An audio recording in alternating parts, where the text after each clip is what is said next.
Hello guys, this is your friend and we are back with a new fanfic. If you enjoying this fanfic then press the like button and subscribe my channel. Let's start a fanfic. Which is what if Kurenai hated Naruto just like others but slowly fell in love with him? NaruXKure, Part 1. Kurenai Yuhi had the reputation as the Ice Queen of the Hidden Leaf for almost 20 years now. Regarded as cold, aloof and standoffish to most, she radiated a mystery woman aura to those who did not know her well, or who could not see through the mask she wore that gave her the Ice Queen moniker. In the last 3.5 years, however, she had become much colder and more distant, and what was once a mask had started to become her true personality. Before, even when she wore the mask, one could see the warmth that was her true nature in her eyes if they looked closely enough. Ever since the war, though, the warmth had vanished, leaving eyes that were cold. It hadn't happened right away, but the loss of her lover Asuma, and her miscarriage, combined with the pressures of fighting on the front lines in the Fourth Great Shinobi War, which had by far been the most brutal, devastating and horrific conflict in the elemental nations to date. All of these things together had seemingly broken her heart. Life itself seemed to be fogged over in a grayish haze for Kurenai these days. It was bland, the emotions that she did feel simply weren't that rich, in either a good or a bad way. Sadness was simply a sigh, happiness didn't seem to come, and anger was nothing more than a rolling of the eyes and a focus of her attention onto something else. Her heart simply didn't feel that much, except on this day. It was January 4th, the anniversary of Asuma Sarutobi's death. Kurenai always found this day to be very hard, even though it had been 4 years since he had been killed by Hidan of Akatsuki, she still couldn't completely let go or move on. Reminded not only of Asuma, but also of the child that she had miscarried during Pain's attack before Naruto had gotten there to fight him off, this was always the worst day of the year for her, and yet, she couldn't bring herself to do anything except immerse herself in thoughts and memories of her lost love, and grieve over her lost child. In a way, she was grateful for this ritual and day. Even though the feelings were largely negative, she was thankful that she could actually feel something, anything at all, even if it was nothing but grief, hurt and sadness. She was on her way to the cemetery to visit Asuma's gravesite, having just bought a fresh bouquet of flowers from the Yamanaka flower shop. While there, she and Ino didn't say much to each other. Ino understood what significance today held for Kurenai. Ino herself was always a bit melancholy on this day of the year as well. Even though she had been able to mourn properly and move forward, she still missed her old sensei. Kurenai was thankful that Ino had simply offered her a small smile, given her a hug and quickly made the floral arrangement for her to take to Asuma's grave. Ino always gave Kurenai a discount on this day, a small encouragement for which Kurenai was thankful. This year's winter was colder than usual. Even though as a ninja, the cold didn't affect her quite as severely as it would a civilian, she still couldn't help but take notice. She thought that the cold in the air resembled the cold, empty feeling that had been in her heart since her Asuma had been taken from her. As she closed in on the Hidden Leaf Cemetery, she began to feel an even colder breeze. She could also smell it in the air. It was going to rain, yet another appropriate metaphor for the tears she knew she would soon be shedding as she entered the cemetery through the cast iron front gate. As she made her way towards Asuma's tombstone, she began to worry in the back of her mind about her current state of dress. She was wearing her typical bandage-style dress with a single red sleeve and black shinobi sandals, forehead protector, also in black, around her forehead. Even though she was on leave today, she knew that as a Junin of the Hidden Leaf, she could be called in for a mission at any moment should the need arise, so it was always prudent to be prepared when out and about. Not knowing if she'd have the emotional strength to come back to this place if she left now to get some rain gear, she decided that she would simply endure what would undoubtedly be a very cold rain while going through this yearly ritual of remembrance. When she had found Asuma's grave, she laid the bouquet in front of the stone, lowered herself to her knees and sat on her heels, and simply placed her hand on the name engraved in the marble grave marker. She began to shed her own first tears as the first raindrops began to fall. As the rainfall progressed into a steady drizzle, to a thunder shower, and then into a full downpour, Kurenai's own tear flow would match it. First a few tears here and there, into steady shedding of tears, eventually turning into silent, body-racking sobs as she dropped her hands to the ground to support her upper body's weight, hanging her head and clenching her eyes closed. This was always a very hard day for her. 20-year-old Naruto Uzumaki Namikaze had just left the Hokage's office after reporting back in from routine border patrol. 1 month out in the wild had really given him a craving for Ichiraku ramen, and he decided that it was time to indulge that craving. It had started to rain about an hour or so beforehand, the perfect weather in which to enjoy a piping hot bowl of broth and noodly goodness. He found himself thankful that he had put weather-resistant seals into his crimson with black flames sage cloak.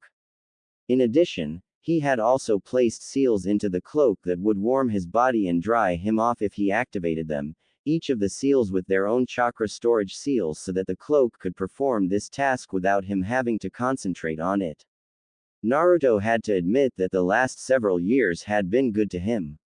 His 3-year training trip with Jiraiya he would call the best years of his life. His growth as a shinobi, and as a person had been absolutely staggering during this period. Jiraiya had not only helped Naruto with his education and training, but he had also taught him 2 other important lessons: espionage and intelligence gathering, and the importance of having sources of income other than ninja missions, which could always dry up during periods of peace and low activity. Not even Tsunade knew that Jiraiya had shown Naruto how to build his own spy network and develop his own methods of gathering intel. Jiraiya had also taught him how to invest in and build businesses while living the lifestyle of a shinobi. Naruto was now intensely grateful for the investment lessons that he received, as he now owned several highly successful businesses that made him rather wealthy. His gratitude was increased by the fact that since the war ended, ninja were not in as high demand as they were when things were a little more tense between the nations. Missions weren't as plentiful anymore, and even high-level Junin had to take what they could get, which was mostly C ranks with the occasional B rank mission thrown in. A- ranks were few and far between, and S ranks were almost unheard of anywhere these days. Naruto, having plenty of money, told Tsunade of his business ventures, letting her know that he didn't need missions to make ends meet, and that the other shinobi should get his share of the missions. This, of course, did not excuse him from his annual shift of border patrol, or from clients asking for him specifically, although this rarely happened as Naruto's services went at a premium. He was one of 2 S-rank ninja in the village at the present time, the other, of course, being Tsunade, and of the 2, Naruto was by far the stronger. It wouldn't be long now before Naruto would be named Hokage, and he was currently being trained by Tsunade for the position, which he would officially receive within a year's time. Naruto found himself reflecting on his relation to the village that was his home over the years. He had started as the village pariah, the child whose existence nobody even wanted to acknowledge. Icy stares and whispers are what he received as a kid. Most times, he would be kicked out of stores, or overcharged for goods, many store owners making it clear that he wasn't welcome in their store. Of course, the pranks that he used to pull didn't exactly help his case, either, but he only turned to mischief because people didn't acknowledge his existence in the first place. He simply created an environment in which he would be impossible to ignore. Things got better once he became a shinobi. It took a while, but people started to look at him differently when they watched his performance in his first Chunin exam. He had begun to earn the respect of his peers and their senseis when he defeated Kiba Inuzuka in the final exam preliminary round. He began to earn the respect of the rest of the village when he defeated Neji Hyuga in the finals. He was respected even more so once word began to spread about his defeat of Gaara in his full Shukaku transformation, and more still when the story was told that it was he who brought Tsunade back to the village to be the 5th Hokage. Respect had turned into hero worship when he had defeated Pain and saved the village. His loved it at first, but it began to get old fairly quickly, particularly when he began to notice certain things. Everyone now wanted to be his new best friend, which of course he didn't mind, being that he could befriend just about anyone anyway. It was when girls and even some women who hadn't even given him the time of day, or had even been cruel to him before all of this, all of a sudden became fangirls of his that he started to see how shallow hero worship was. He was made even more aware of the shallowness of the village as a whole when people who had ignored him, or even kicked him out of their stores or called him cruel names as a kid began to come up to him as though it had never happened, and they would tell him things like, "I always knew you were a great kid." The hero worship and fangirl problem became even worse when he was given a field promotion from Genin straight to Elite Junin during the war, and his heritage became public knowledge. When the village learned that Naruto, now considered one of their two greatest heroes, was in fact the son of Minato Namikaze, the other of their two greatest heroes, they responded with thunderous applause and wild cheering. This continued hero worship had, of course, increased even more after he had destroyed Madara and Sasuke Uchiha, ending the Fourth Great Shinobi War and bringing about final victory for the Shinobi Alliance. Even through all of this, the village itself had acted as though they had never done Naruto any wrong in his lifetime. He never received a single apology for any abuse or cruelty that he'd had to endure as a child, and even up to his mid-teenage years, while Naruto was very forgiving, it bothered him that the village seemed to be rather averse to taking ownership of and responsibility for its wrongdoings. Even amongst the shinobi that he was close to and worked with in the Leaf, there were very few that truly knew him. Among the civilian populace, the Ichirakus were the only people that did. They had been the only ones who had been able to see through not only Naruto's label as the demon boy, but through the mask he used to wear to keep himself shielded from the pain that he felt as a child from the isolation that was forced upon him. They had been the one constant throughout the years. He knew that he could always count on the two of them if he needed a place to go, even just to take the mask off for a while. If he was grateful for anyone in his life, it was definitely old man Tuki and his big sister figure Ayame. Among his comrades, Shikamaru was probably the only person in his age group that truly knew Naruto well, and that was only because he was able to make very astute observations that others missed. Of course, when he confronted Naruto about this, Naruto freely opened up and admitted to him that the only reason that he never shared real things about himself before was because, with the exception of Konohamaru and Iruka, and by extension Hanabi and Anko, nobody ever asked. The Ichirakus, of course, didn't have to ask, as he never hid anything from them anyway. He had simply accepted the fact that people simply weren't interested in getting to know him. They thought they already had him figured out, whether he was the demon boy or the village hero, people had an idea of him, and in all the years his peers knew him, none of them had bothered to try to find out who he really was, and that's what irked him most of all. This truly was a shallow village he lived in, but it was his home, and he loved it all the same. He would protect it until his dying breath. This line of thinking helped him to turn his thoughts to those people that made the village his home more than anyone else. Konohamaru, of course, knew Naruto as well as Shikamaru did, because he had actually taken an interest in his surrogate big brother's life. Konohamaru had been dating Hanabi Hyuga for a little while now, and Hiyashi, seeing a way to get Hanabi out of having to brand her with the caged bird seal, spoke with the two of them, letting them know his thoughts and, with the approval of both Konohamaru and Hanabi, setting up an official betrothal contract for the two. They were to be married by April of next year.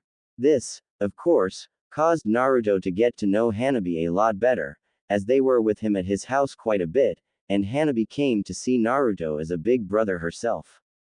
Iruka, of course, always took an interest in his surrogate little brother's life, and when Iruka had started seeing Anko Mitarashi, she began to get to know a completely different Naruto than she had previously thought him to be. She became a big sister figure to him as well, also spending a lot of time in each other's homes, as Naruto had them over quite a bit, and once they were married and they had bought their own house, they had Naruto over quite a bit as well. Naruto couldn't help but think back to Iruka's and Anko's wedding. Naruto was the best man, and Kurenai Yuhi was the maid of honor. Naruto was all smiles that day for one of his most cherished loved ones, but he remembered that Kurenai's smile seemed to be rather forced, as though she were genuinely happy for Anko, but was remembering something that was quite painful for her.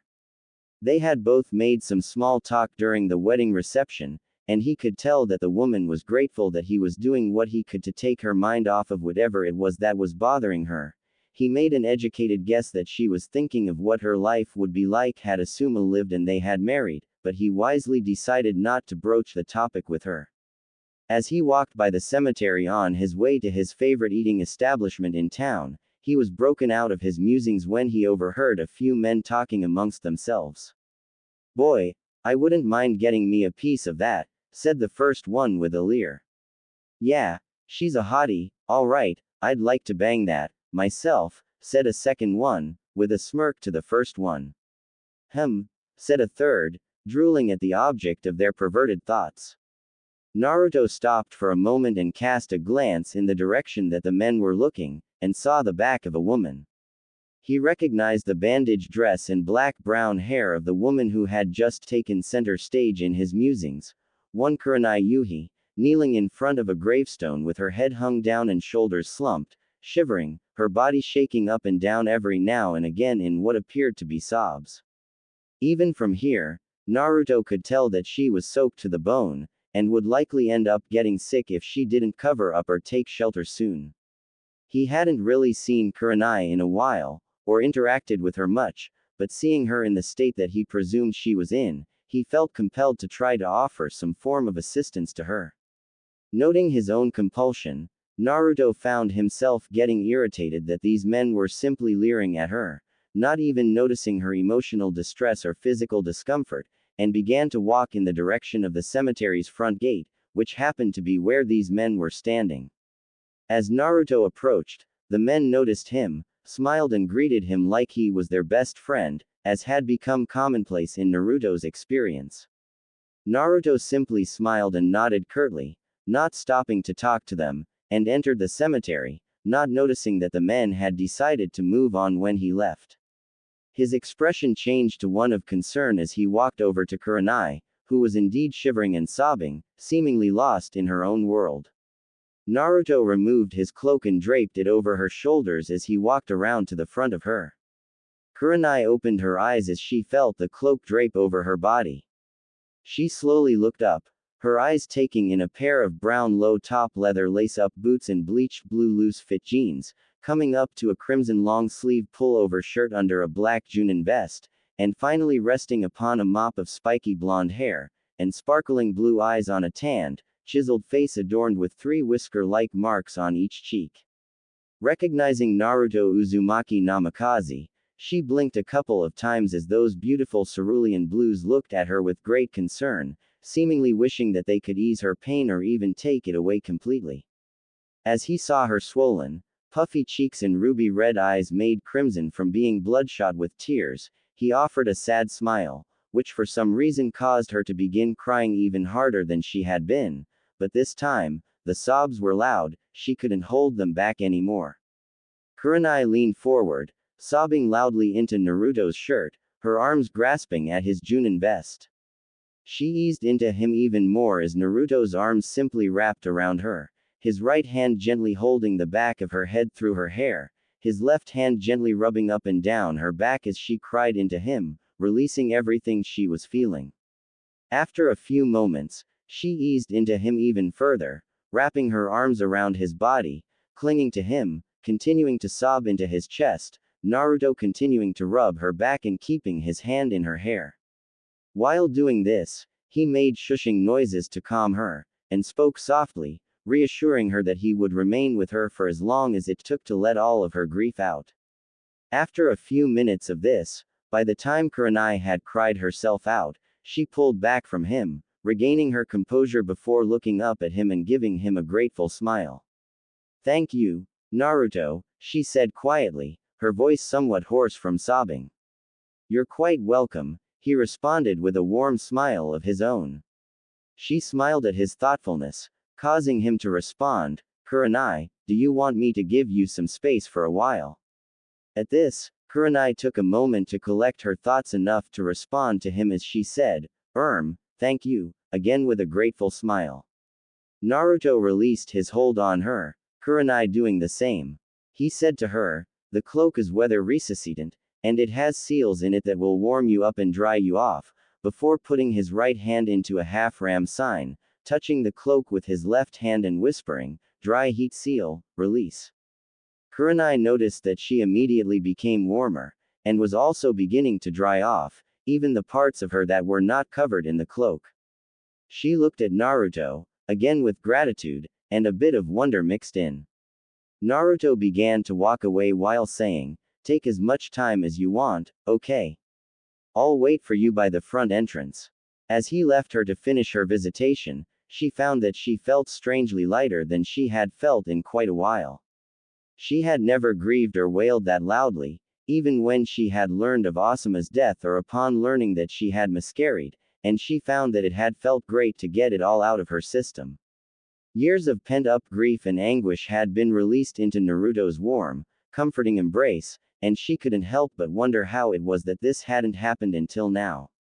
She spent a few more minutes at Asuma's gravesite, privately thanking Asuma for sending Naruto her way. She had somehow imagined that it was Asuma who sent Naruto to try to comfort her, and then got up, heading towards the front entrance.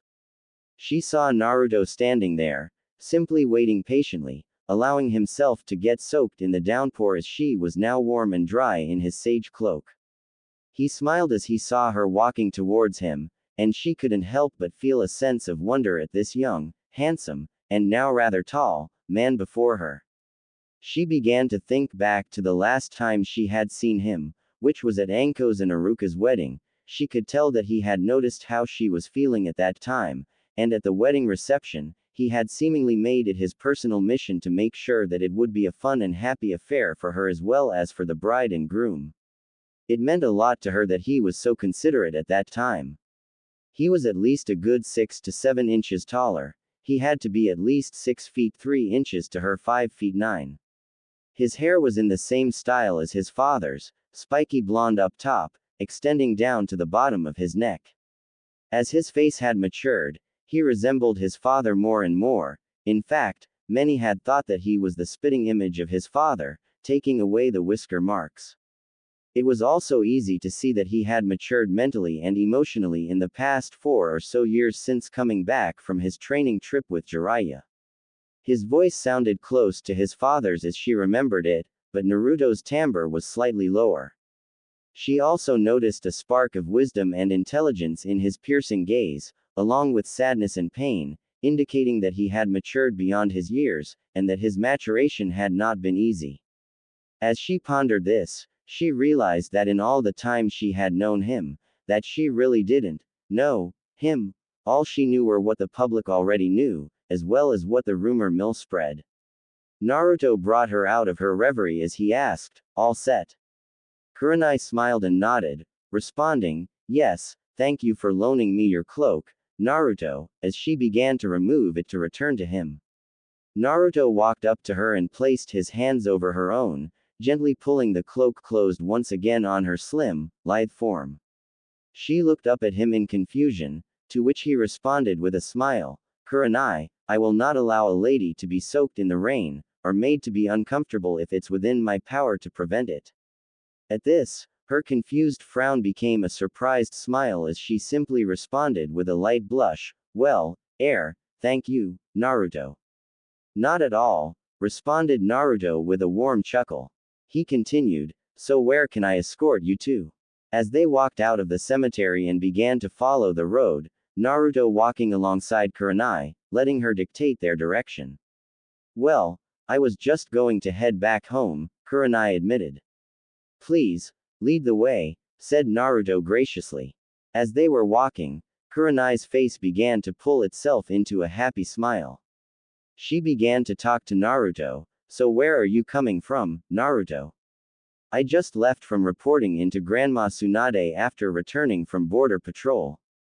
Kurenai frowned in distaste at this. Ugh, you must be glad to be back. Yeah, I really am, replied Naruto, agreement with her own distaste for the drab assignment evident in his own tone, but I don't have to go again for a whole year, so that's kinda nice. What about you? Any interesting missions, yourself, lately? No, not really, just typical run-of-the-mill assignments, like escort duty, bandit elimination, things like that. Most of my duties lately have actually consisted of training and researching new genjutsu. Naruto's interest seemed to peak at this, really. Have you come up with anything yet? Kurenai shrugged. Nothing really, yet, but I think I may be on track to using a modified version of the second Hokage's infinite darkness jutsu. She finished with a little excitement. Ever since the miscarriage, she had thrown herself into her work, which was now her primary source of stimulation and fulfillment, if it could be called that. Naruto raised an eyebrow. Really? Why modified? Well, I've found that my chakra reserves and control are at about their peaks in balance right now. The problem is that I can't seem to increase my control any more than I have, and when I try to increase my reserves, my control starts to suffer, and I currently don't have enough chakra to effectively perform the original jutsu, hence the need to modify.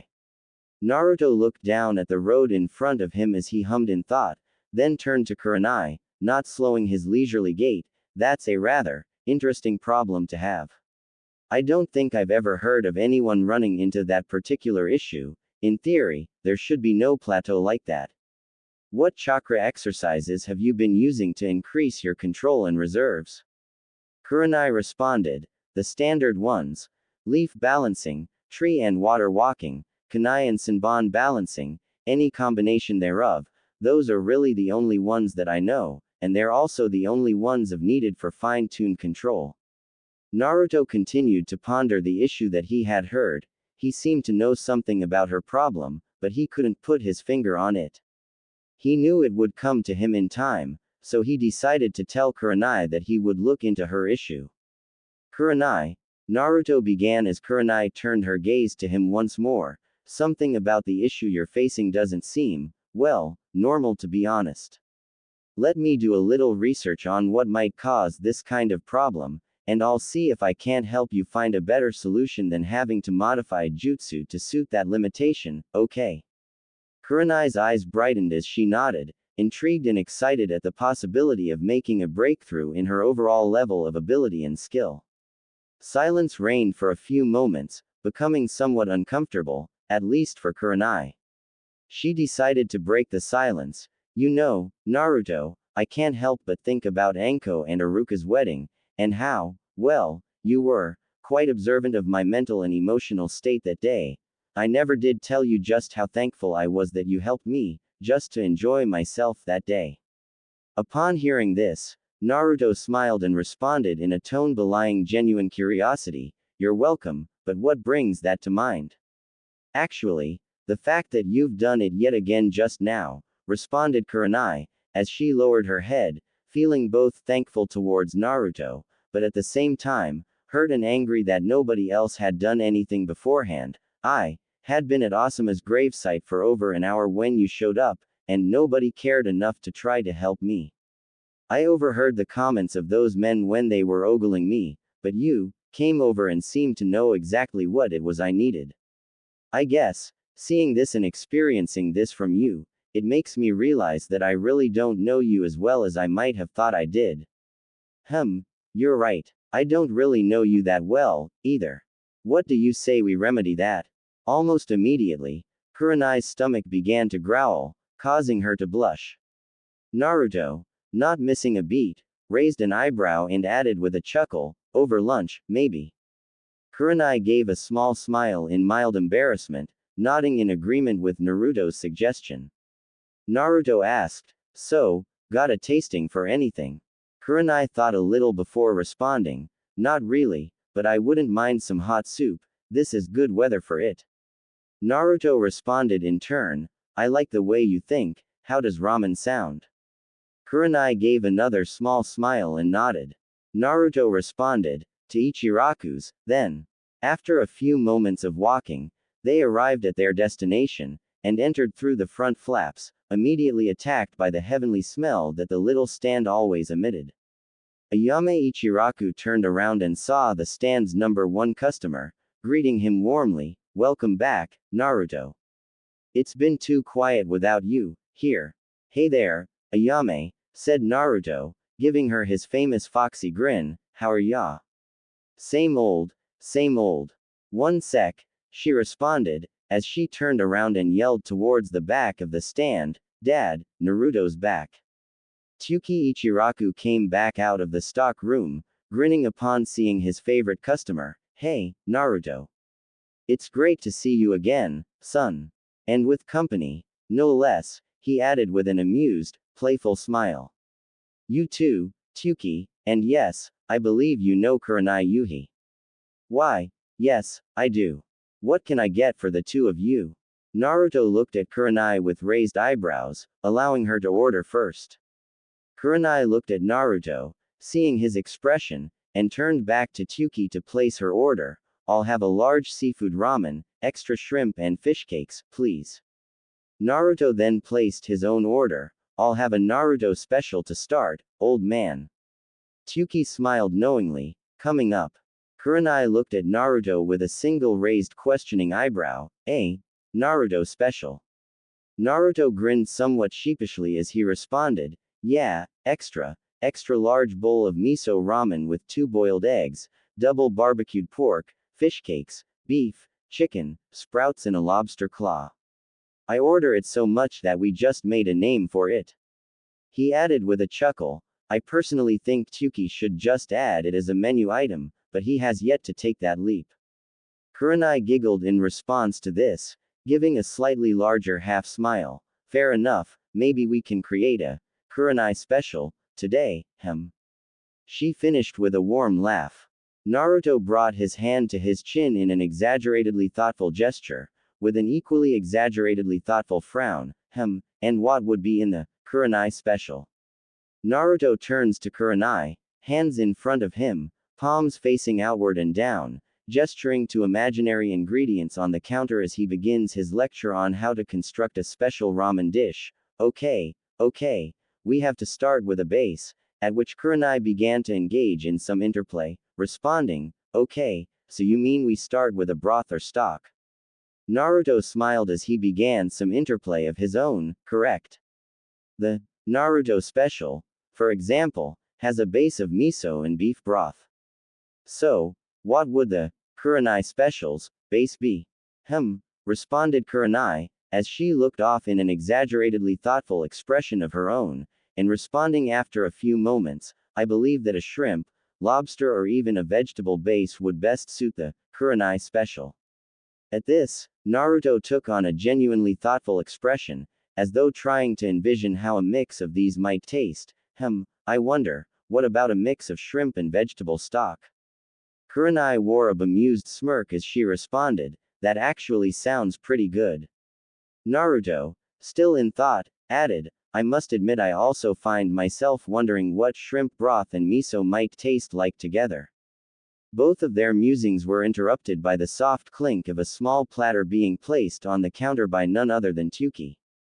On the platter were 6 small sample-sized cups of broth, separated into pairs, which caused Naruto and Kurenai to both raise an eyebrow in confusion at the ramen chef. Tsuki answered the unspoken question with a smirk, well, since you're both wondering how certain combinations might taste mixed together, I thought I'd let you actually taste them. He pointed to each pair of sample cups as he identified them, shrimp and miso, shrimp and vegetable, and for laughs, shrimp, vegetable and miso. He looked back up at them, so, taste each and let me know what you think. Naruto and Kurenai both picked up their respective cups of shrimp and miso first. Naruto knocked it back, swishing it around in his mouth to get a good feel for the flavor before swallowing. Kurenai sipped hers a little more slowly, smacking her tongue against her palate in order to help her concentrate on the flavor. Both Kurenai and Naruto nodded in approval at the combination, and they tasted the other 2 samples in the same method.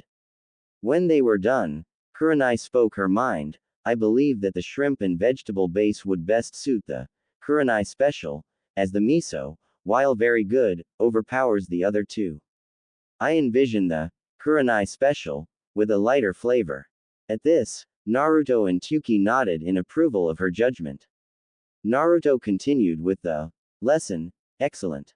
Okay, we have the base, and of course, the noodles go without saying, but how about the toppings? Kurenai answered without missing a beat. Shrimp, lots and lots of shrimp. And then fish cakes, scallops, crab legs, a lobster claw, some bean sprouts, and a bay leaf as a garnish. Naruto raised a curious eyebrow. Kurenai continued after catching her breath, looking at Naruto dead in the eye while wagging a finger in emphasis, and presentation of the dish is very important in the Kurenai special. The dish must be a work of art, perfectly symmetrical. The lobster claw should stand against the left side of the bowl, and the crab legs should line the remaining edge. The bottoms of the crab legs should be surrounded by the shrimp in a wraparound fashion. The fish cakes and bean sprouts should be in the middle of the bowl, and the scallops, Kurenai raised her finger to her chin and glanced upward in thought, finishing with, the scallops should be underneath the noodles as a sort of pleasant surprise, so to speak, and the bay leaf should be dead center of the bowl. Kurenai smiled and nodded in satisfaction as she finished, not having noticed that Tyuki had gone back into the kitchen to start on the orders. Naruto nodded back, turned his head towards the kitchen and shouted, "Hey Teuchi! Did you get all that? Let's have a Kurenai special, in place of Kurenai's previous order." "I got it all, son. 2 Kurenai specials, coming right up." Kurenai's eyes went wide with surprise as Naruto gave her a wink and a thumbs up. She wasn't actually going to order the dish, she was only having a little spontaneous fun with her present companion, but the more she thought about it, the more appetizing her creation seemed to become. She smiled in pleasant surprise at this realization, but then she realized what Tyuki had said. She turned to Naruto with yet another raised eyebrow, too. Naruto explained, "Well, if it's a new dish, I have to try it, too." Kind of an unspoken rule at Ichiraku's. Naruto must try all new dishes. Kurenai laughed at this and responded, "Then, of course, we must follow the house rules." Naruto laughed with her as he continued, "And then, of course, we'll have to think of a Naruto and Kurenai special." At which both of them cracked up. Tyuki interrupted them as he brought their orders. One Kurenai special for Kurenai, and a Kurenai special and a Naruto special for Naruto. He gave both of his current patrons an amused smirk. "Well, you two, before you go off the deep end in creating additional menu selections for me, why don't you go ahead and enjoy what you ordered?" Both Naruto and Kurenai grinned rather sheepishly at this. Naruto found Kurenai's face to be quite adorable with a sheepish expression on it. Kurenai noticed his thoughtfully amused smirk and asked, "What is it?" Naruto responded, "I don't think I've ever seen you wear a sheepish expression before." Kurenai seemed to think about this, and responded, I guess we're both a little surprised today, because I've never engaged in such witty banter with you before." Naruto nodded at this. Very true, but for now, as he turned to his bowl of ramen and broke his chopsticks, saying, "Down the hatch." As he began to eat his ramen, Kurenai doing the same. Kurenai, of course, knew of Naruto's ramen fetish, but had heard from several of her friends and her former students that he would usually inhale his ramen, and that it was quite a sight to see. To see him eating his food with perfect table manners was another surprise. She raised an eyebrow at this, and Naruto seemed to know what she was thinking, as his response would indicate, "If you're wondering why I'm not wolfing it down, it's because it would be unfitting and impolite to do so in the presence of a lady," he finished with a smile. Kurenai smiled at Naruto's indirect compliment. As the pair ate their meal, they began to make conversation. Naruto started, "So Kurenai, tell me a little bit about yourself." Kurenai responded, "Okay, what would you like to know?" I guess we can start with the basics. Likes, dislikes, hobbies, interests, dreams, stuff like that. Genin team style introductions, huh? Okay then. Well, as you know, I'm a genjutsu mistress. I like learning about and training in new types of genjutsu. I also like roses, Shochu 1 vodka and octopus with wasabi, spending time with friends, being pampered and treated like a lady. She nodded at Naruto while she said this, letting him know that she acknowledged his gentlemanly treatment of her on this day. Curling up with a good book in front of a warm fire, relaxing in spas and hot springs, fine dining, and flowery and spicy scents. I dislike cake, perverts, barbaric men and people who make hasty judgments or conclusions without first gathering all the facts. Naruto smiled at this as Kurenai continued, my hobbies are having evening drinks with friends, reading good romance and mystery novels, and cooking. Naruto's expression molded itself into an intrigued smirk with a single raised eyebrow as he heard this, but he didn't interrupt her as she continued, my interests include genjutsu training and research, learning new and interesting ways to cook, and learning about shochus and vodkas of various kinds and flavors. My dream is to be the world's most renowned genjutsu mistress, and I would say that my immediate goal for the time being, which you have just given to me, is to try to overcome the plateau that I've found myself on concerning the balance between my chakra control and reserves.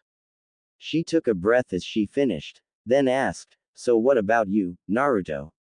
Well, I like music. At this, Kurenai found herself rather shocked, raising both eyebrows and looking intently at him while he continued, various types of food, including but not limited to, ramen, sushi, any kind of meat that's grilled, roasted or stewed, and even dango.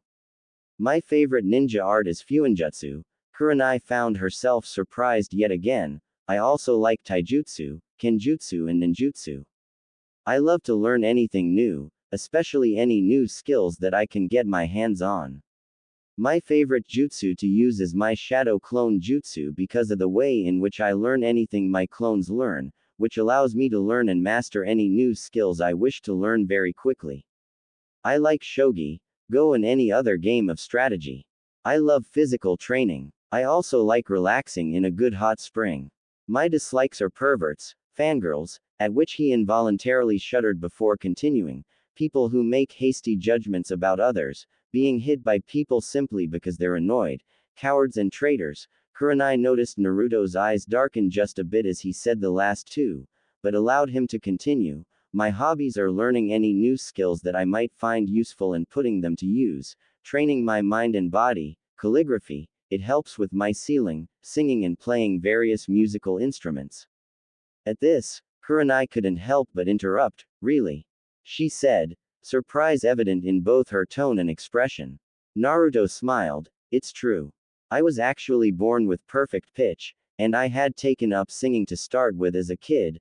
I didn't start to learn how to play instruments until a couple of years ago, though. Kurenai smiled, both intrigued and excited about this new discovery she had just been given as she responded, you'll have to sing for me, sometime, then. Naruto gave an embarrassed chuckle, we'll see, he responded before continuing, now, where was I? Ah, yes. Some of the skills I've picked up are gardening, architecture, carpentry and construction. Kurenai's eyes grew wider and wider as he continued listing off several of his hobbies, cooking, interior design, basic tailoring, and blacksmithing. My interests are researching and developing new seals for my fuinjutsu, learning various fighting styles to add to my own, whether kenjutsu or taijutsu, finding new and more effective ways to break or counter genjutsu, which is actually something of a little project that I'm working on, one that I wouldn't mind your help with. Now that I think about it, Kurenai nodded in understanding as he continued, and learning the various political, economic and social aspects and goings-on within the village and the land of fire. My dreams, Naruto paused to close his eyes and sigh, and then continued in a more subdued tone of voice, my dreams are to be the world's greatest sealmaster, to be Hokage, so that I can help build a better world than we currently live in, and to hopefully find that special someone and start a family with her, he finished with a smile. Kurenai couldn't help but smile wistfully as she listened. They had each finished their respective meals during the course of the conversation, continuing to make small talk. Kurenai eventually posed the question, so what instruments do you play? Naruto answered, I can play any type of guitar, any piano or keyboard, drums and most percussion instruments, the flute, the pan flute, tenor and alto saxophone, harmonica, the violin, the trumpet, horn, and trombone, those are the ones I've mastered so far. Kurenai was once again astounded. Those are the instruments you've mastered. Naruto simply smiled and nodded. What I like to do is use shadow clones as my own band while I sing songs that I like. And what kinds of songs do you like? I like to play most types of rock and jazz. I also like some folk and classical type easy listening. Kurenai smiled once more. Okay, you have got to perform for me at some point. Fair enough, replied Naruto, still unsure as to whether or not he wanted to do this for her or not. He had never actually sang or played for anyone in the village before. The rain had since stopped, and the sun was shining brightly in the early afternoon. Tsuki brought a check each for Kurenai and Naruto. Before Kurenai could take hers, Naruto spoke up.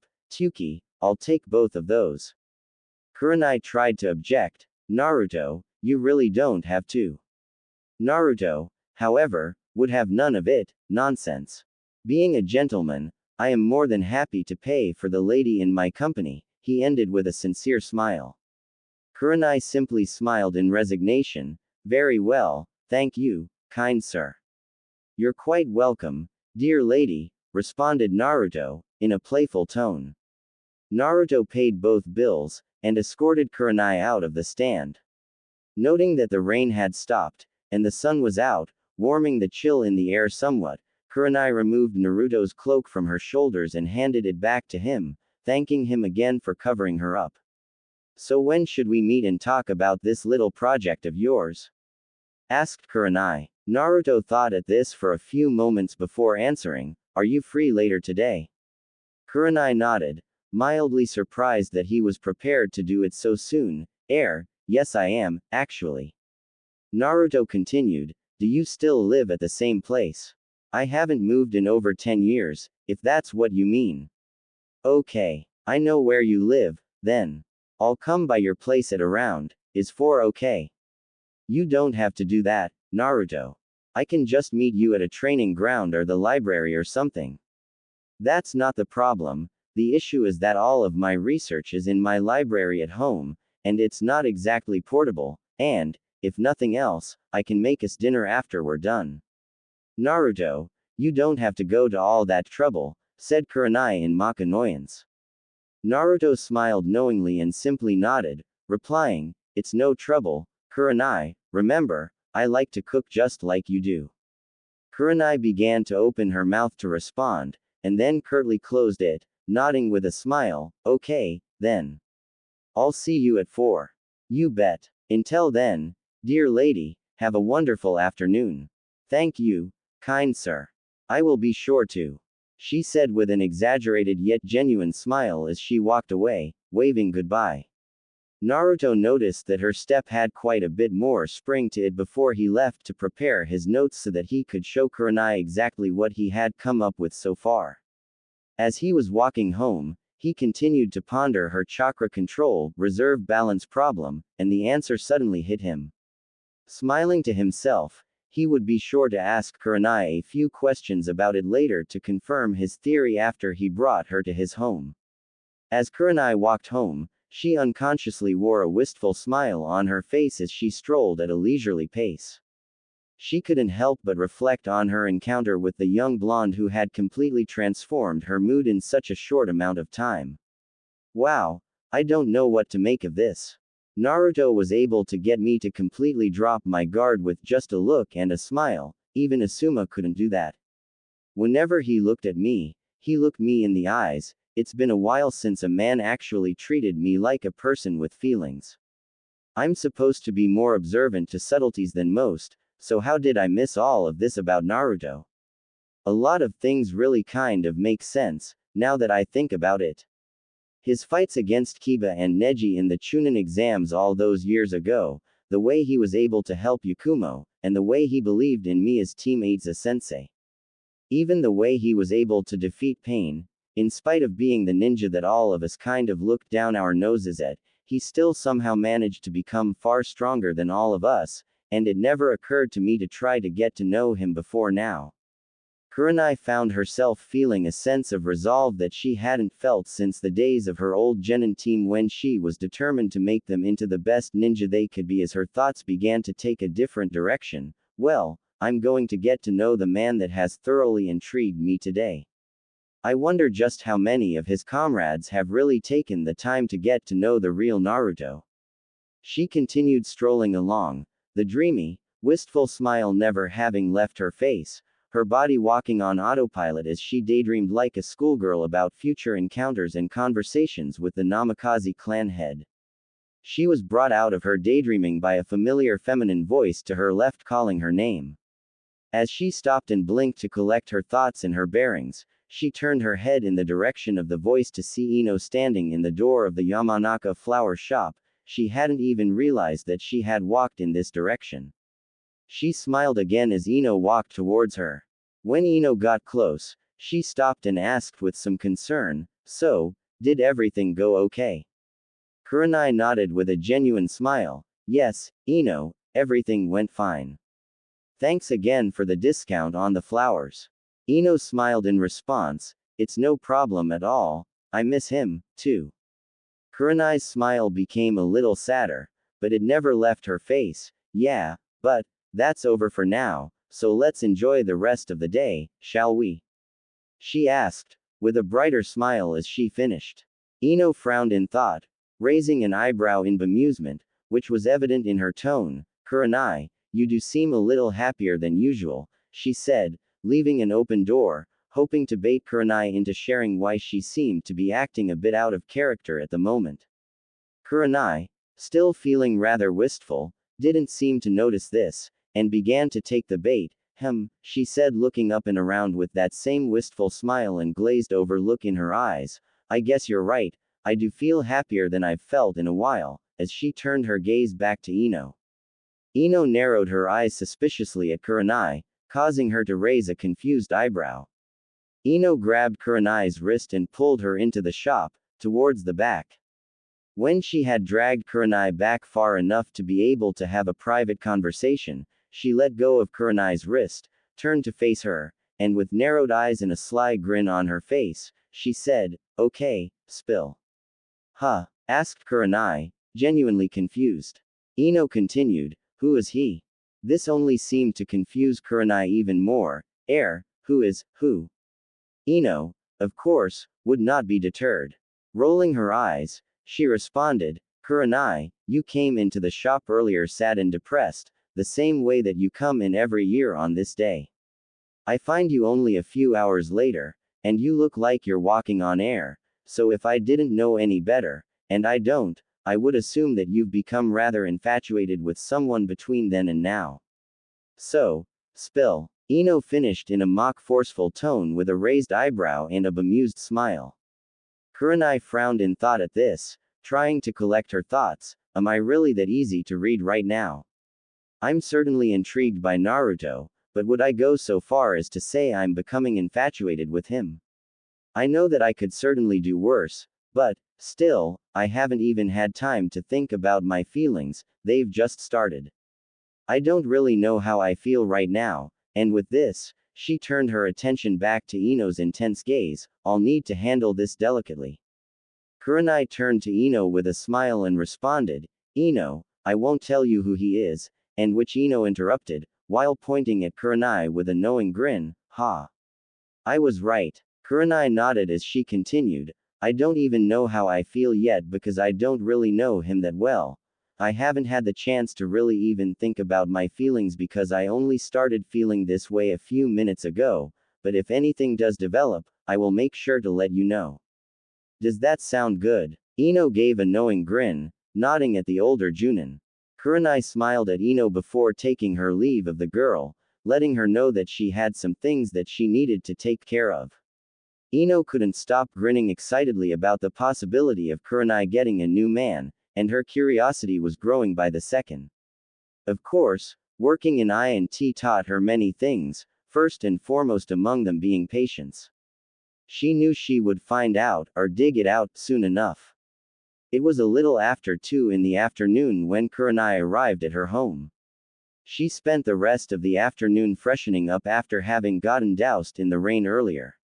Even though she was dry, her hair was still a bit of a mess, and she had also found that some of her makeup had run.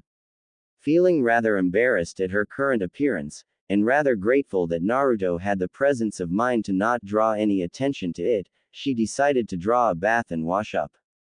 As she was bathing herself, paying close attention to her hair, she began to hum a happy tune to herself, smiling wistfully once more as she looked forward to when Naruto would come and get her.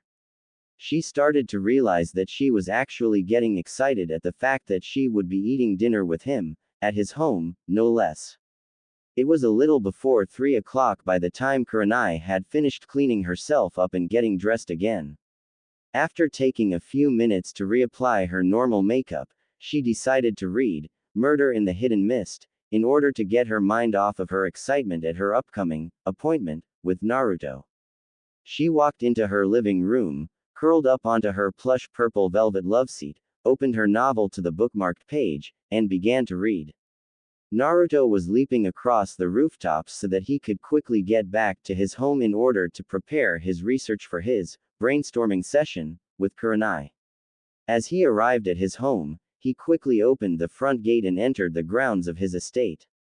Entering the main house, he quickly made his way to the stairs descending into the first-level basement, more specifically, his lab workshop, as he had dubbed it. This room was, in reality, a room that branched off from his main library, which was quite extensive.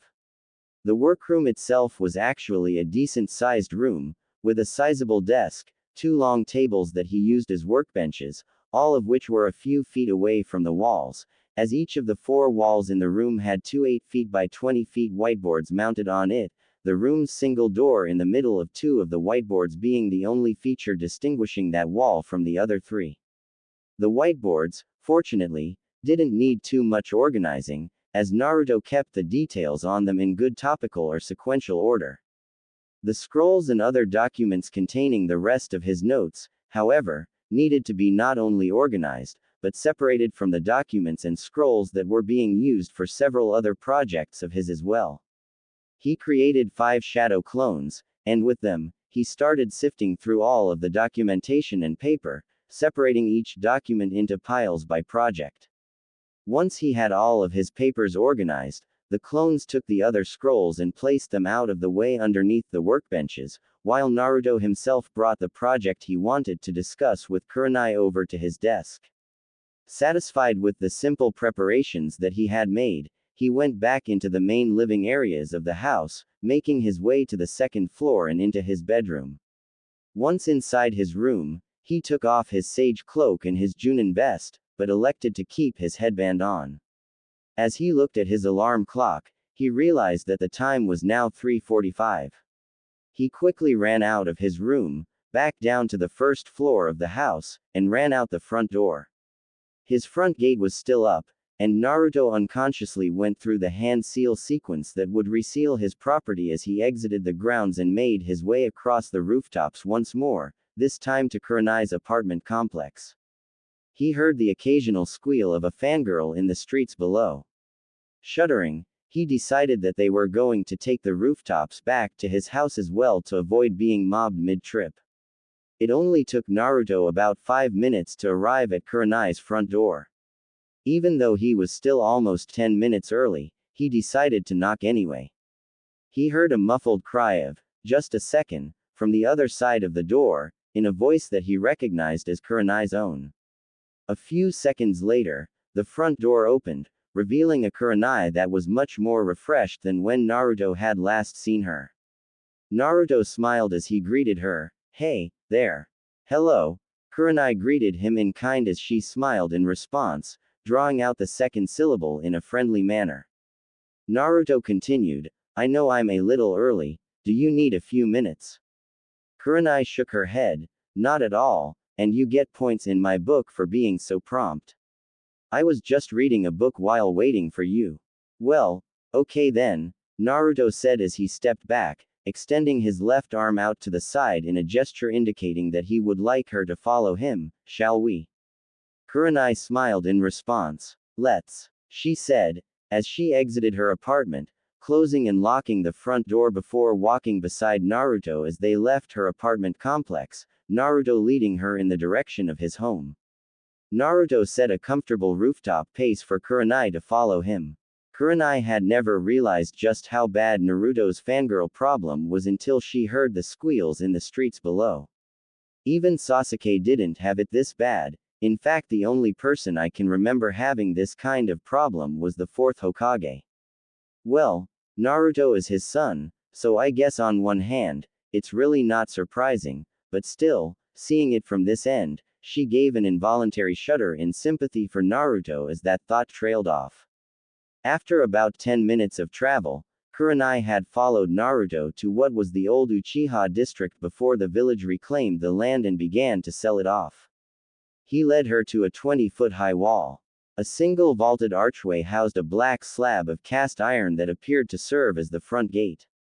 Kurenai watched as Naruto placed his hand on the red Uzumaki spiral that was surrounded in yellowish-orange flames in the exact center of the metal slab and channeled chakra into it.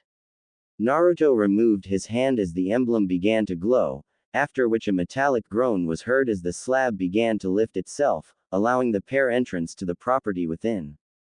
Kurenai followed Naruto as he entered the grounds. The first thing she noticed was the sudden increase in temperature upon entering the gate. The temperature had gone from a wintry cold to what one would associate to the mild cool of mid-spring. It wasn't hot, but it was definitely quite comfortable, almost the perfect weather in which to train. She glanced back as her ears caught the whining of the gate as it lowered, ending with a loud thud as it touched down. Bringing her gaze back to the front, she began to drink in some of the details of Naruto's property. The inside of the property walls were the first thing she noticed. Solid brick and mortar, but what really caught her attention were the seals that were painted all over them, the purposes of which she could only begin to guess. The courtyard itself was well landscaped with a 12-foot wide marble walkway leading towards the porch at the front of the main house, situated some 30 yards back from the gate. On either side of the walkway was one half of a well-manicured lawn with various shrubs, standalone trees and flower beds scattered sparsely throughout, though patterned in such a way as to make both sides of the front lawn symmetrical. The house itself was quite impressive to look at.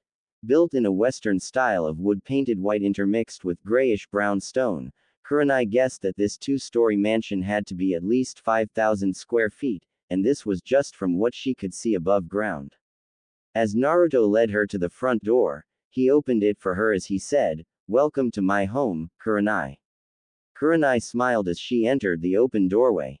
As she entered the house, her eyes started to gaze this way and that, drinking in the details of the foyer and living room she now found herself in. The floors were a mix of marble granite, most of which was covered with rugs of various sizes, shapes, colors and patterns. All of the necessities were there. Furniture such as sofas, loveseats, coffee and end tables, and a full 8 to 10 person dining room set situated towards the back of the room in a sizable dining niche. There was also a coat rack a few feet off to the side of the front door, which had a few different coats and jackets on it. The walls were decorated here and there with a few paintings, the largest of which was a painting of Naruto's parents, a smiling Minato Namikaze with his arm around a grinning and rather pregnant Kushina Uzumaki Namikaze, one of Konoha's many public parks serving as the backdrop for this warm, touching scene. The various mantel places seemed to have a few trinkets and photos on them, giving a homey feeling to the rather large room. Kurenai was reminded that Naruto did mention interior design being one of his hobbies.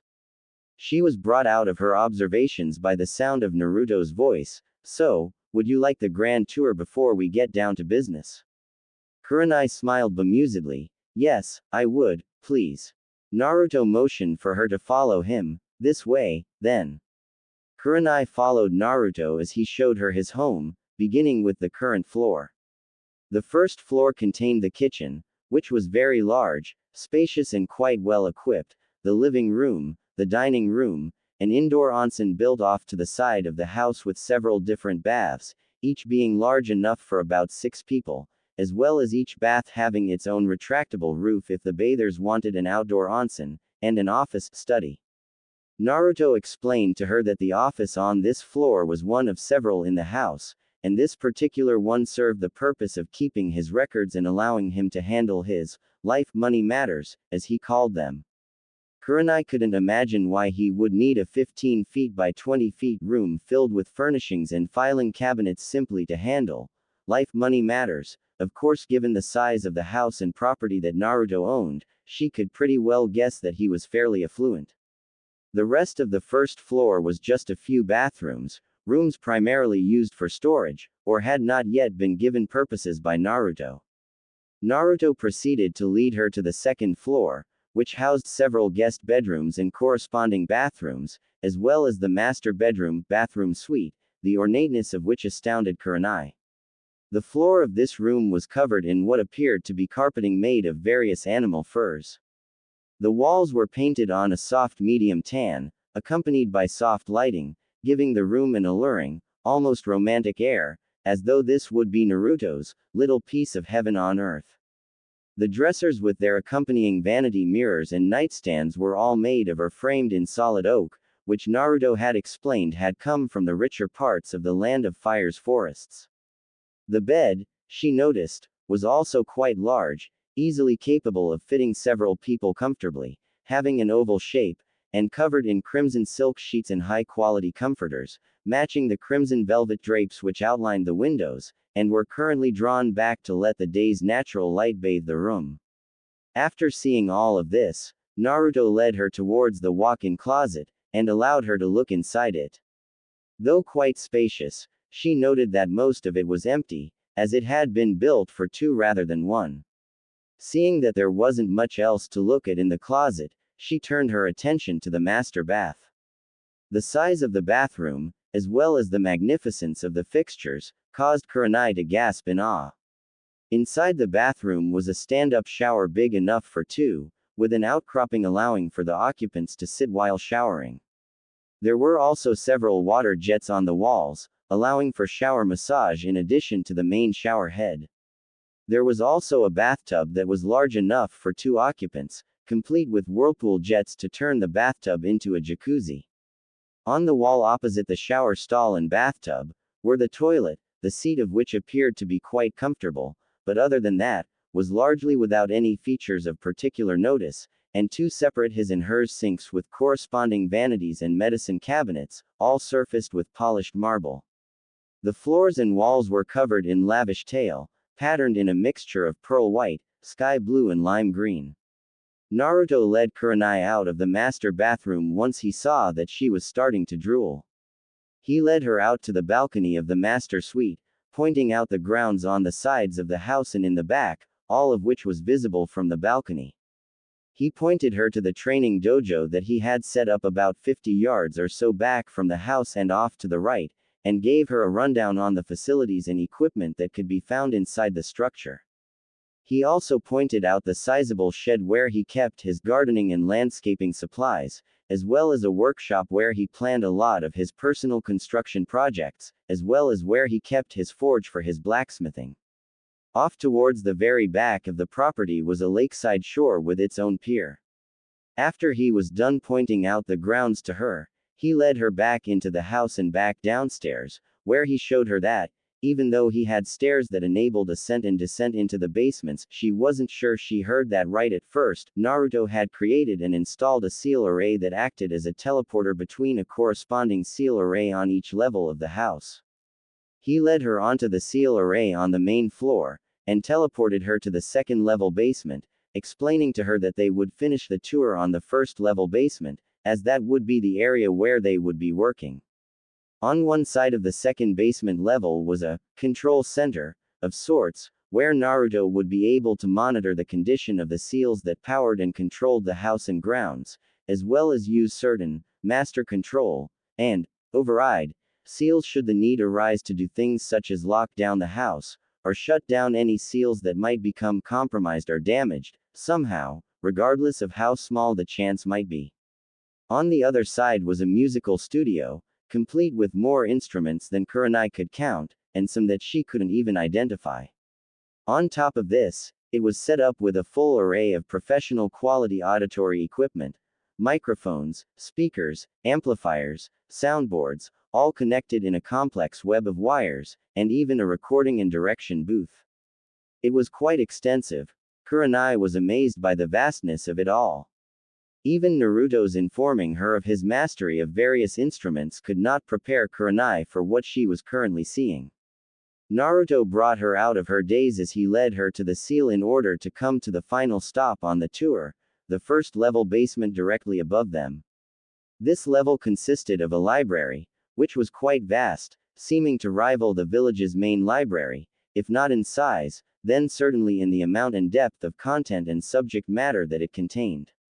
Though the Konoha library contained subject matter on almost any topic one might wish to peruse, whether civilian or shinobi, Naruto's was much more specialized.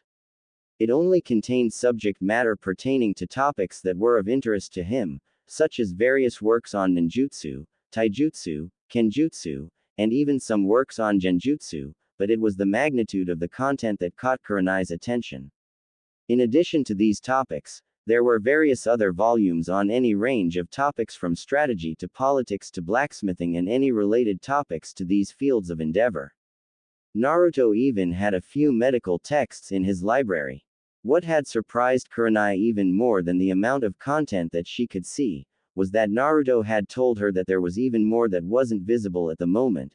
Naruto made very good use of storage seals, using them to create a complex indexing system where he could search for any specific scroll or book that he wanted, and willing that particular book to appear, in spite of the fact that there were tens of thousands of volumes stored in this system. Naruto had used one of his own Fuinjutsu creations, a preservation seal, to supplement the storage indexing seal array, which would keep it as fresh as the day he applied it, as well as preserving any additions he would need to make to it, though he would need to deactivate the preservation seal first and then reactivate it once he finished the modifications. As he finished showing her around the library, he brought her into the room where they would be discussing what he had brought her over to discuss. As he showed her into the lab workshop area, he created a shadow clone instructing him to bring them a tray of drinks and then get started on dinner. The clone gave a smart two-fingered salute before disappearing in a yellow flash. Naruto turned his attention to his guest once again, who was looking around the room, specifically at the level of detailed information that were on the massive whiteboards adorning all of the walls. "What do you think?" asked Naruto, bringing her out of her awestruck daze once again. Well, Kurenai started, before collecting herself and continuing, "I don't really know what to think." Naruto smiled in understanding as he continued, "Well, if you'll come to this board over here," he said as he led her to the whiteboard that was on the left wall in the back of the room. "These are a good portion of the notes that I have on the project I was telling you about." He turned his attention back to her. "You see, because of the size of my chakra reserves, I'll never have the level of control needed to cast even the smallest genjutsu, so I decided to focus my efforts in this particular art to finding ways to counter them.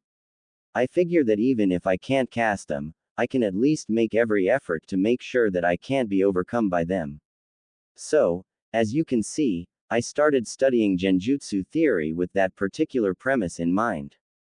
Kurenai nodded as Naruto led her to his desk, showing her the various documents and notes that he had compiled as part of this study. The clone that Naruto had sent to the kitchen had brought back a pitcher of aid and a pitcher of ice water with 2 glasses. Naruto thanked his clone before the clone flashed out again to continue preparing dinner. Naruto continued to explain to her that his study included the workings of the chakra system, learning how to discover the feel of one's own chakra, which led to him actually developing certain methods of directly controlling his own inner chakra flow, and even detecting foreign chakra the moment it invades his body, as each person's chakra signature is as unique as their fingerprint or their retinal pattern. Kurenai immediately saw the genius of this particular approach to countering genjutsu.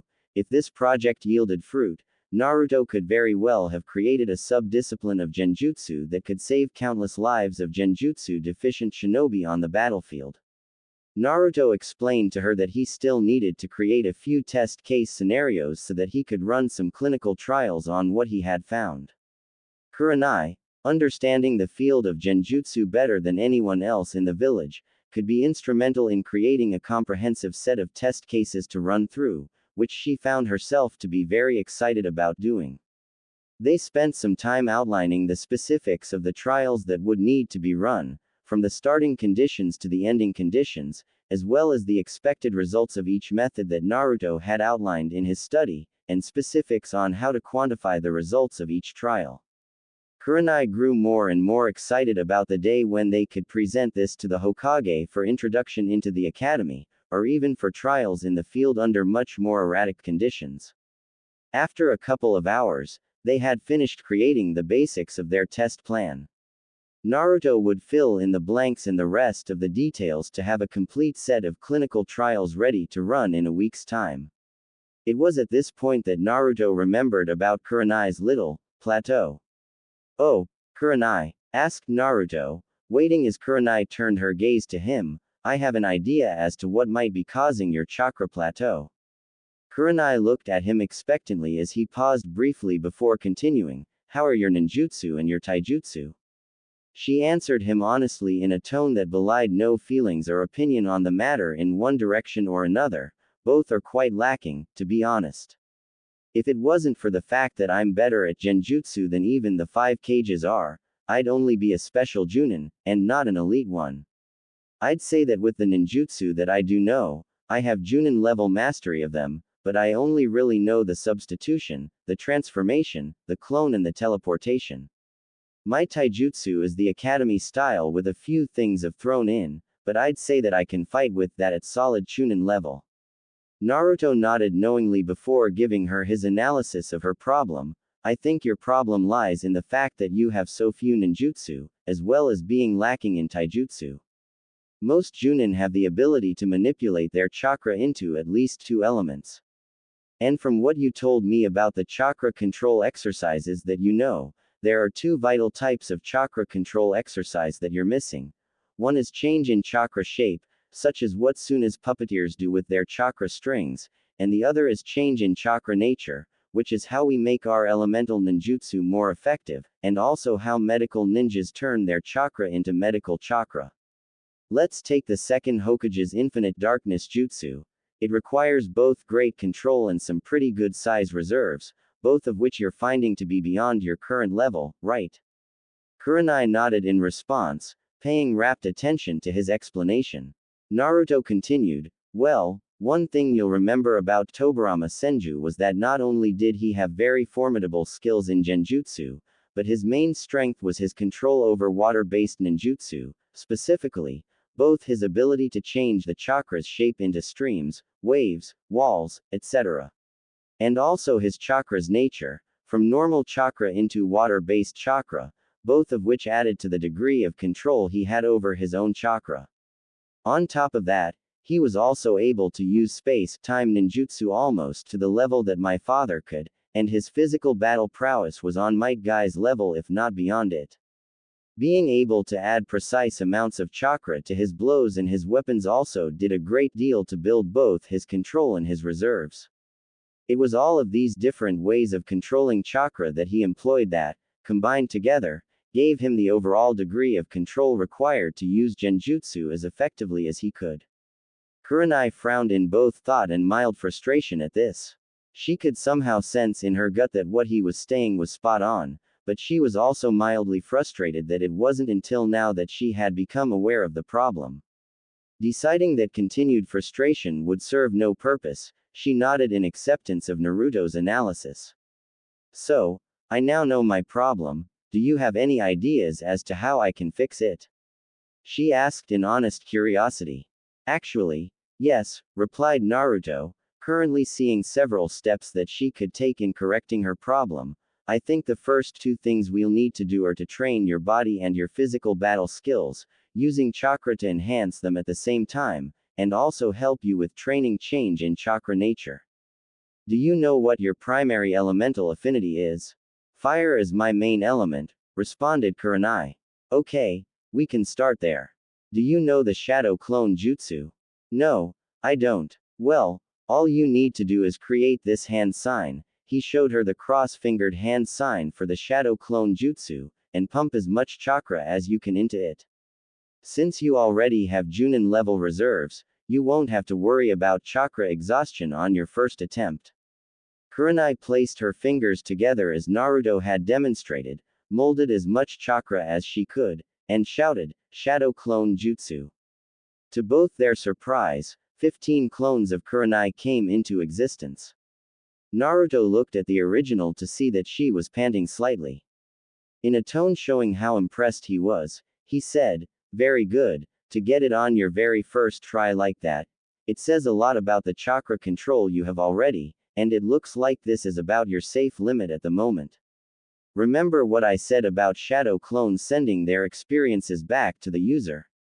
What you're going to do is create about 5 shadow clones at a time right now, and use them to train your fire manipulation, while we train your body and give you more options with armed and unarmed combat, while also working on adding chakra to your physical combat skills."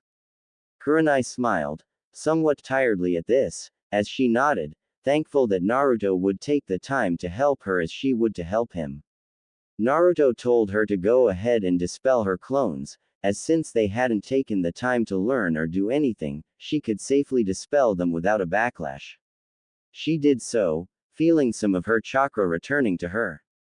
As she dispelled them, Naruto's clone came back in to inform them that dinner was ready.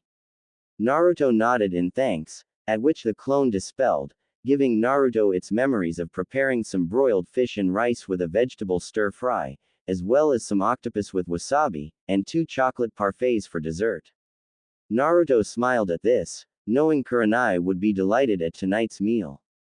Before heading up to dinner, however, Naruto took the time to work out a rough training schedule for him and Kurenai over the next week before they would be adding the clinical trials for Genjutsu countering into the mix, which only took a few minutes. After this was done, Naruto motioned to her as he said, "Well, are you ready for dinner?" She smiled and nodded, "Yes, I am. I'm actually quite hungry." "Well, then let's go eat," he responded with a smile as he led her to the teleportation seal and brought her back to the main level. Once they got to the main level, the smells of delectably prepared dishes flooded their senses, causing their mouths to water. Naruto led Kurenai to the dining room table and pulled a chair out for her, allowing her to sit down. As Kurenai looked at the spread, she gasped audibly and grinned from ear to ear as she noticed her favorite dish among them. She allowed Naruto to prepare her plate, which included a portion of every dish at the table. As he put it down in front of her, he also poured her a small glass of vanilla-flavored vodka, causing her to smile even more. "Naruto, thank you so much. You didn't have to do all this," she responded in a tone that once again belied her gratitude. Naruto simply chuckled and smiled, "Hey, it's no problem at all. I'm glad to do something like this for you." After Naruto quickly prepared his own plate, he took the seat to Kurenai's immediate right at the round dining room table. They both gave a quick blessing and began to savor the meal before them, Kurenai at times closing her eyes and ing at the overload of sensations that her taste buds were currently experiencing. "Naruto, this is wonderful." "Well, thank you. I'm glad you think so," as the chef never gets tired of compliments to his cooking, he responded jovially, enjoying both his meal and the opportunity that he was taking advantage of to entertain a first-time visitor to his home. As they ate, they began to talk, getting to know each other more. They would share stories about some of their more notable missions, whether notable meant embarrassing, such as a few of Naruto's escapades while on his training trip with Jiraiya, or Kurenai's attempts at staying sane on some missions that involved Kiba, or life-defining, such as Naruto's mission to Wave, guarding Tazuna, where a rogue ninja, known for being a bloodthirsty killer, became one of the men who would play a key role in molding Naruto into who he was today, or Kurenai's teaching of Yakumo Kurama before she had to seal her ID monster. After a while, as they were eating dessert, Kurenai, seeing all of the seals throughout Naruto's house, decided to indulge her curiosity. "So Naruto, the seals that you have throughout the property, here, what do they all do?"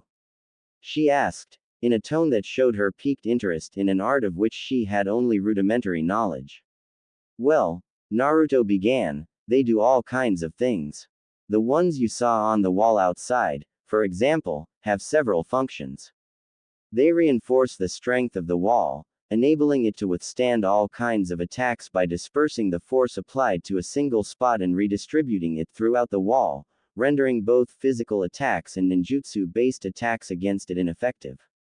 They also prevent anyone from being able to use chakra to stick to it, so that nobody can run up the wall and climb over the top of it. But, even if they were to somehow get to the top of the wall, there are perimeter seals lined all along the top that would force any intruder that tried to cross the perimeter back out. The seal you saw on the gate is a locking mechanism that only recognizes the chakra signatures that I permit to be programmed into it. These systems allow me to completely control who can enter and who can't, making it the single, most secure structure in Konoha. Kurenai's eyes widened in surprise at this revelation. Even with her own knowledge of sealing, however fundamental it might be, she didn't realize that the kinds of things that Naruto had done with just his front gate and perimeter wall could be done at all, and certainly not with the precision that Naruto had explained to have done it with. Naruto continued, there are also some environmental control seals that I can use to regulate all kinds of environmental factors on the property, temperature, humidity, wind speed, precipitation, you name it.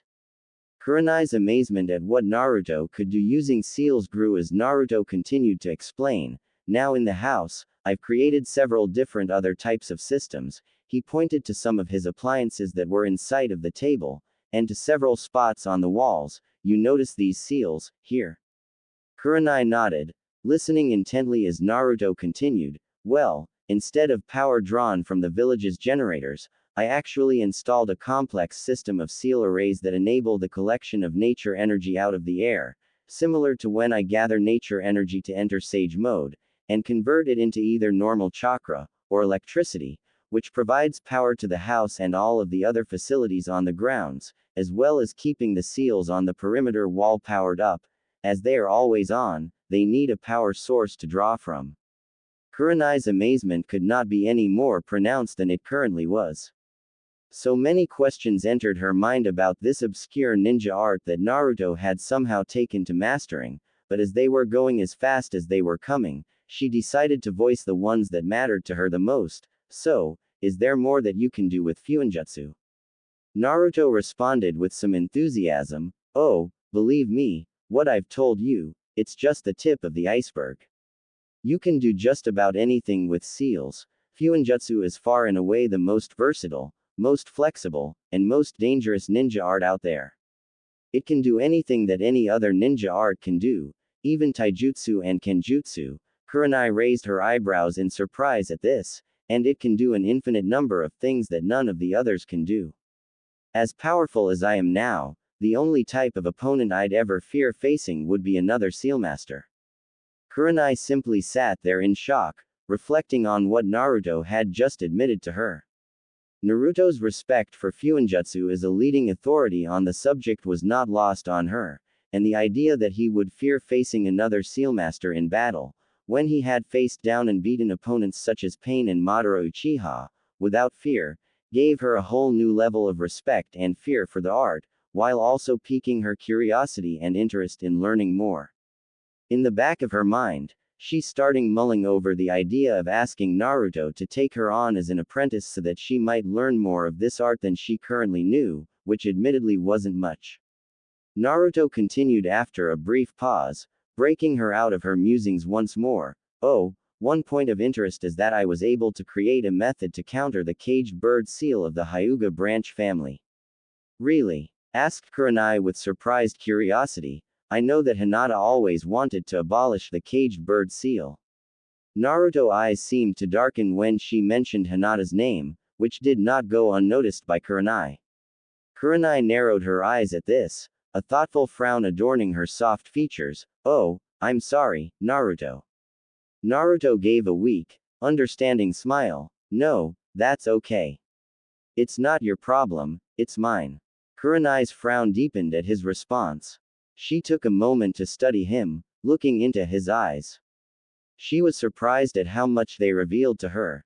the same pain, isolation and loneliness that she had seen in a young, undersized genin with Naruto's face several years ago, but there was something different about it this time. It might have just been her experience with these same feelings in the last 4 years or so, but for the first time, she was about to understand and empathize with him. In a moment of boldness, she decided to ask the uncomfortable question, "Do you need to talk about this, Naruto?" Naruto brought his gaze up to her, actually meeting her eyes. Looking into them, he realized that behind those mesmerizing ruby orbs was a woman who seemed to really know how he felt. He had caught the word need, as opposed to the word want, in her question. He could tell that she knew he didn't necessarily want to talk about it, but he truly did feel the need to. He hadn't talked about this with anyone except Hiashi, and that was only because Hiashi brought it up with him in order to persuade him to try to fix the issue. Naruto sighed. "Yeah, I think I do," he began as he took a breath to compose his thoughts, trying to determine where exactly to begin. "Hinata's been a particular sore spot for me ever since the war." He frowned before continuing, Kurenai simply waiting quietly for him to continue at his own pace, giving him her undivided attention. He finished collecting his thoughts and proceeded, "I just can't help but wonder how someone so warm and caring could become as cold and as heartless as she has. When we started our relationship, even though we were in a war zone where anything could happen, we were happy at first. As she started to change, it hurt me so much. I was watching it happen, and I couldn't do anything to stop it, and Kami only knows, I tried. I know she wasn't well respected in camp. Even Hiashi and Hanabi didn't treat her with any respect as a comrade, and it finally just got to be too much for her, you know." Kurenai nodded, her face having saddened at the question. Like Naruto, she had also tried to turn her from that path, ironically pointing to Naruto as the example to follow. Hinata, however, for the first time, when looking at Naruto, instead of being inspired, lost faith, believing that she would never have his strength. She had finally been overwhelmed and broken by the coldness and seeming hatred directed at her from her supposed comrades in the camp, as well as from her own family. What entered her heart afterwards was frightening, and became the cause of nightmares for many. Naruto continued, "I tried to encourage her, let her know that I was there for her. It was like, I don't know, like she just decided to allow herself a little taste of hatred, and when she did, it was like she just enjoyed the feeling, she just seemed to exult in it, and she even became proud of it after a while. It was almost like watching Sasuke all over again. It's actually what caused our relationship to end, and she just got worse from there." Kurenai, knowing exactly what Naruto was talking about, took a moment to interrupt his thoughts. "You know, I saw the same thing you did. I loved her like a daughter. The truth is that I still do, but her growing coldness and hatred just made having any kind of loving and positive relationship with her impossible. She and I don't talk anymore, either, for the very same reason, and I was so angry with her after I heard about what she did to Hanabi." Naruto closed his eyes and nodded sadly, remembering the first time Konohamaru brought his new fiancée over to his home, in the wheelchair that she had to spend most of her time confined to. It was Konohamaru who had told him that Hanabi had suffered her injuries at Hinata's hands. Hanabi could not walk now without the assistance of either a walker or someone she could lean against for support, and even then, she could only do it for short periods of time before vertigo and dizziness would get the better of her. She could no longer mold chakra properly without severe pain, she would never be able to fight again, and these injuries were untreatable, the damage had been too extensive to repair completely. She was little more than a cripple, now, and it was painful to see. While Naruto's thoughts were occupied with Hinata's journey into darkness, Kurenai thought back once more to the times where she had tried to steer Hinata back to who she was, and the one point that seemed to stand out more than any other in her mind was Naruto's example. This brought her thoughts to the times that she had watched the tall blonde whose company she was now enjoying. She remembered watching his fight with Kiba in their first Chunin exam preliminaries, completely writing Naruto off as the loser in the fight, only to watch as, beaten, battered and bloody, he continued to stand back up, again, and again, and again. He just would not stay down, and in the end, he won the fight, shocking everyone there, except Kakashi, and strangely enough, Asuma, now that she thought about it. Even in retrospect of his victory against Kiba, she, along with almost everyone else in the stadium at the final round a month later, had written Naruto off once more as someone who didn't stand a chance, only to be proven wrong again. How many other instances could she point to? Naruto had believed in Kurenai as a sensei, at a time where Kurenai couldn't even believe in herself. Naruto was able to help Kurenai's estranged student Yakumo to overcome her own inner demon. In effect, it was Naruto who brought her and her team back together, while at the same time playing an instrumental role in healing the damaged bond between Kurenai and her first apprentice. Then, there was the fight against Pain.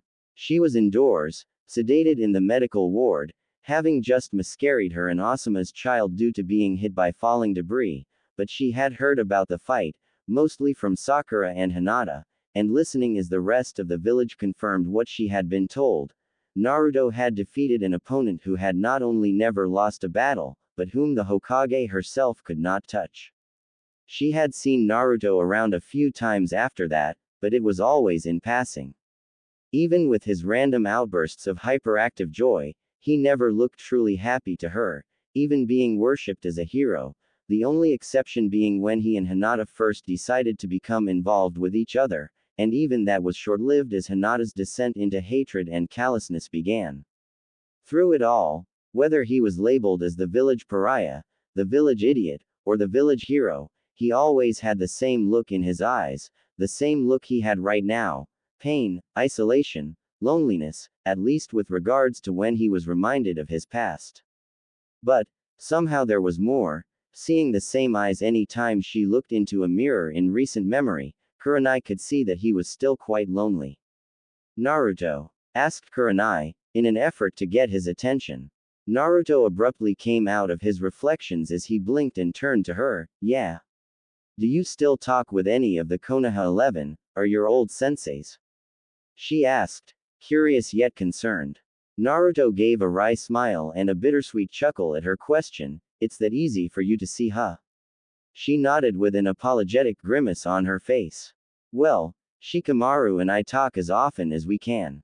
He's my best friend from the Konoha 11 right now, and he's actually been a phenomenal help to me since I got back from training with Pervy Sage.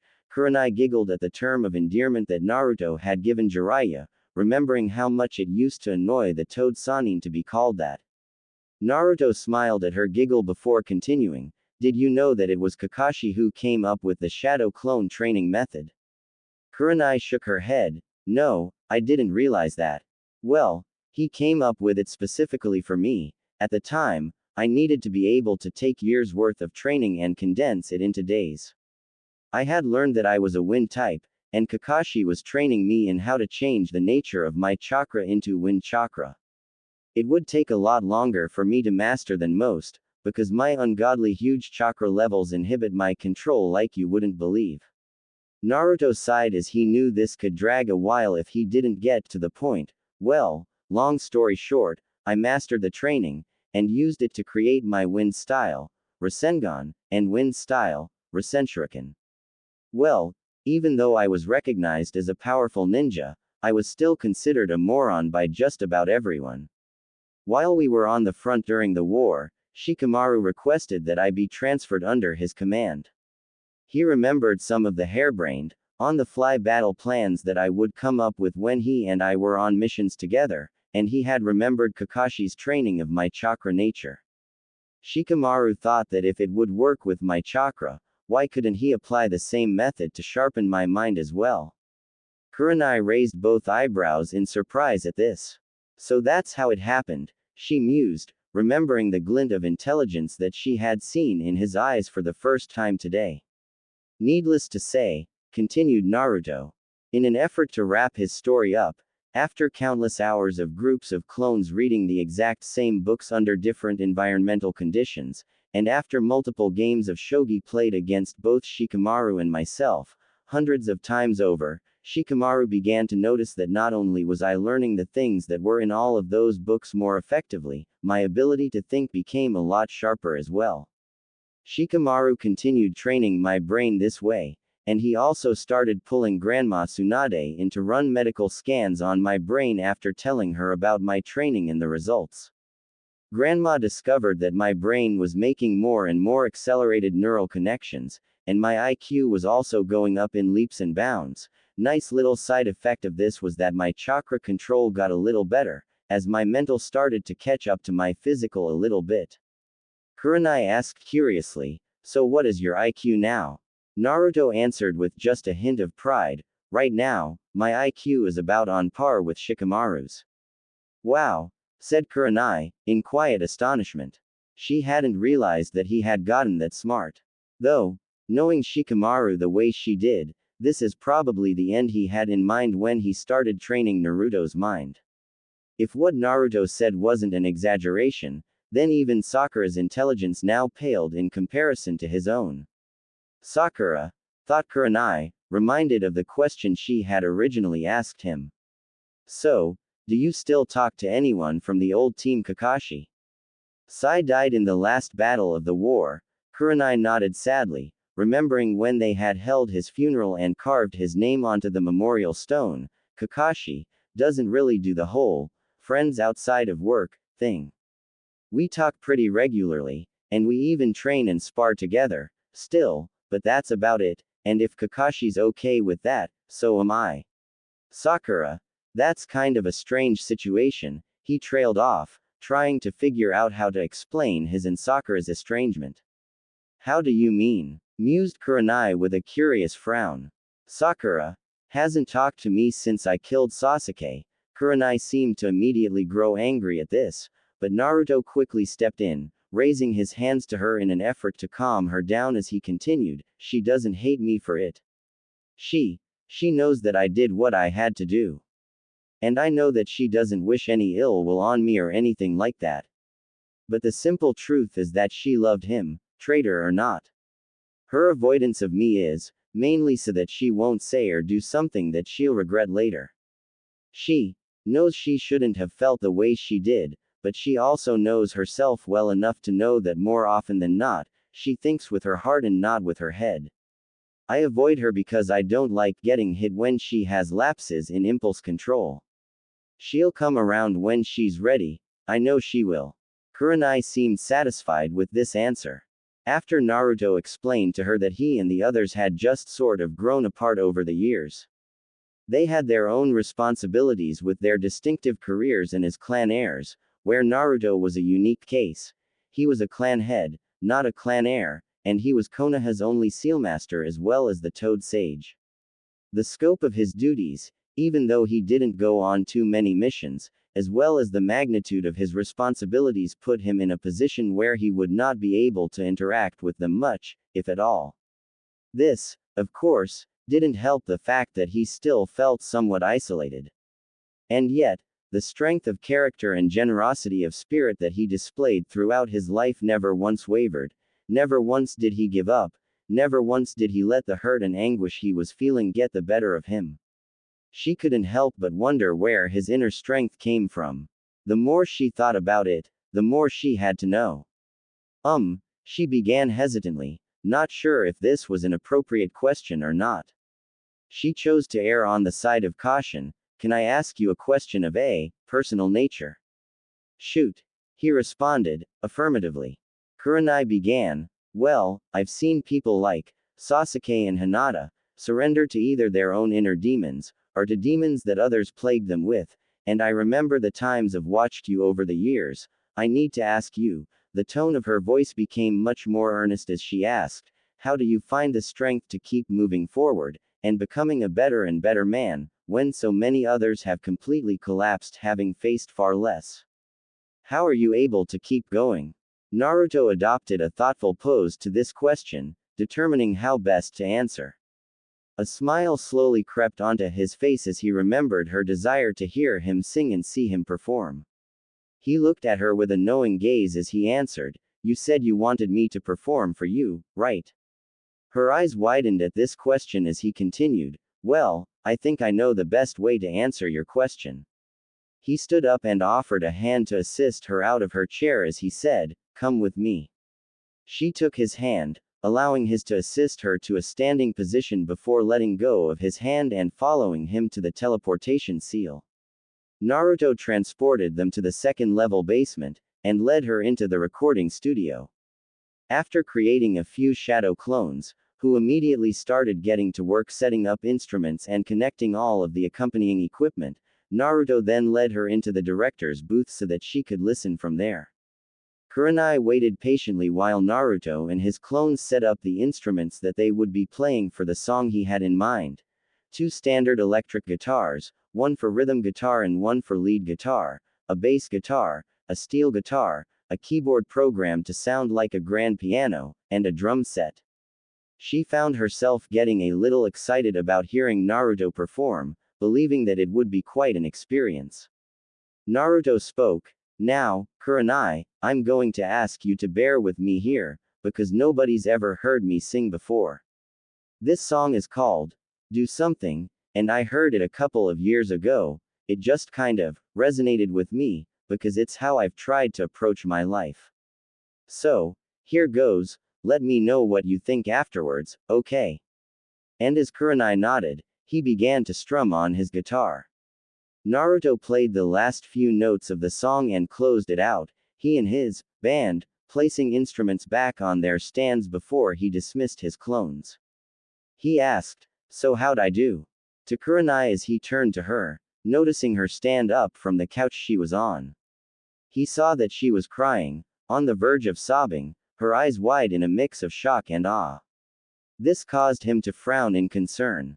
He was about to ask if she was alright as she spoke in a voice that was equally thick with tears, you've never sang in front of anyone else before. Ever. Naruto, still frowning, shook his head, no. Kurenai shook her head in disbelief, speaking in a tone just above a whisper, you have the most amazing voice I've ever heard. Naruto blushed at this, and gave an embarrassed smile and chuckle, thanks. Why me? Naruto frowned again, this time in confusion, Kurenai elaborated, still in tears, why did you choose to reveal this part of yourself to me, of all people, when you've never revealed it to anyone else? What have I done to deserve all this? Naruto simply smiled warmly as he answered, you asked.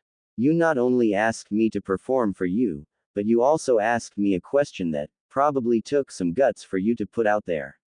Nobody else has ever done that with me, not even the few people that really do know me, and I appreciate the fact that you want to see the person behind all the talk. Kurenai couldn't help but smile in return, tears still falling. She walked up to him, taking one of his hands in both of hers, and looked him dead in the eye. Naruto, you've made what started out to be a terrible day for me, and turned it into a day filled with wonderful surprises. You've opened up whole new worlds for me, first with your genjutsu countering project, then with telling me so much about sealing, and just now, by playing for me. She paused for just a moment, holding his gaze with her own. Thank you for sharing things that are so special with me, and also for allowing me to get to really know you a little more.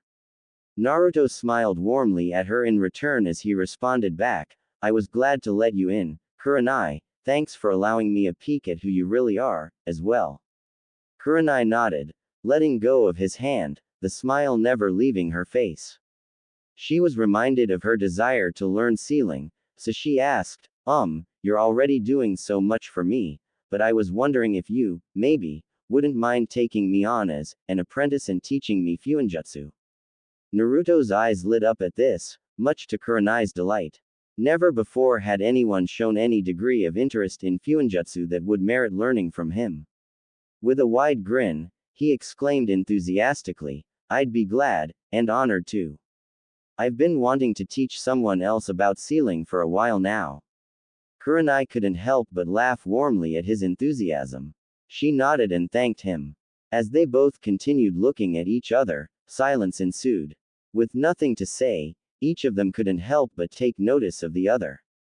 It wasn't long before both of their faces began to get warmer. After a few moments, Naruto broke the stare off as he began to scratch the back of his head sheepishly, and turned to look at the clock on the wall. His eyes widened in surprise at the time. It was 9:30 in the evening. Wow, I didn't realize how late it was, he exclaimed in his surprise. Kurenai turned to look at the clock, herself. Wow, it is getting late.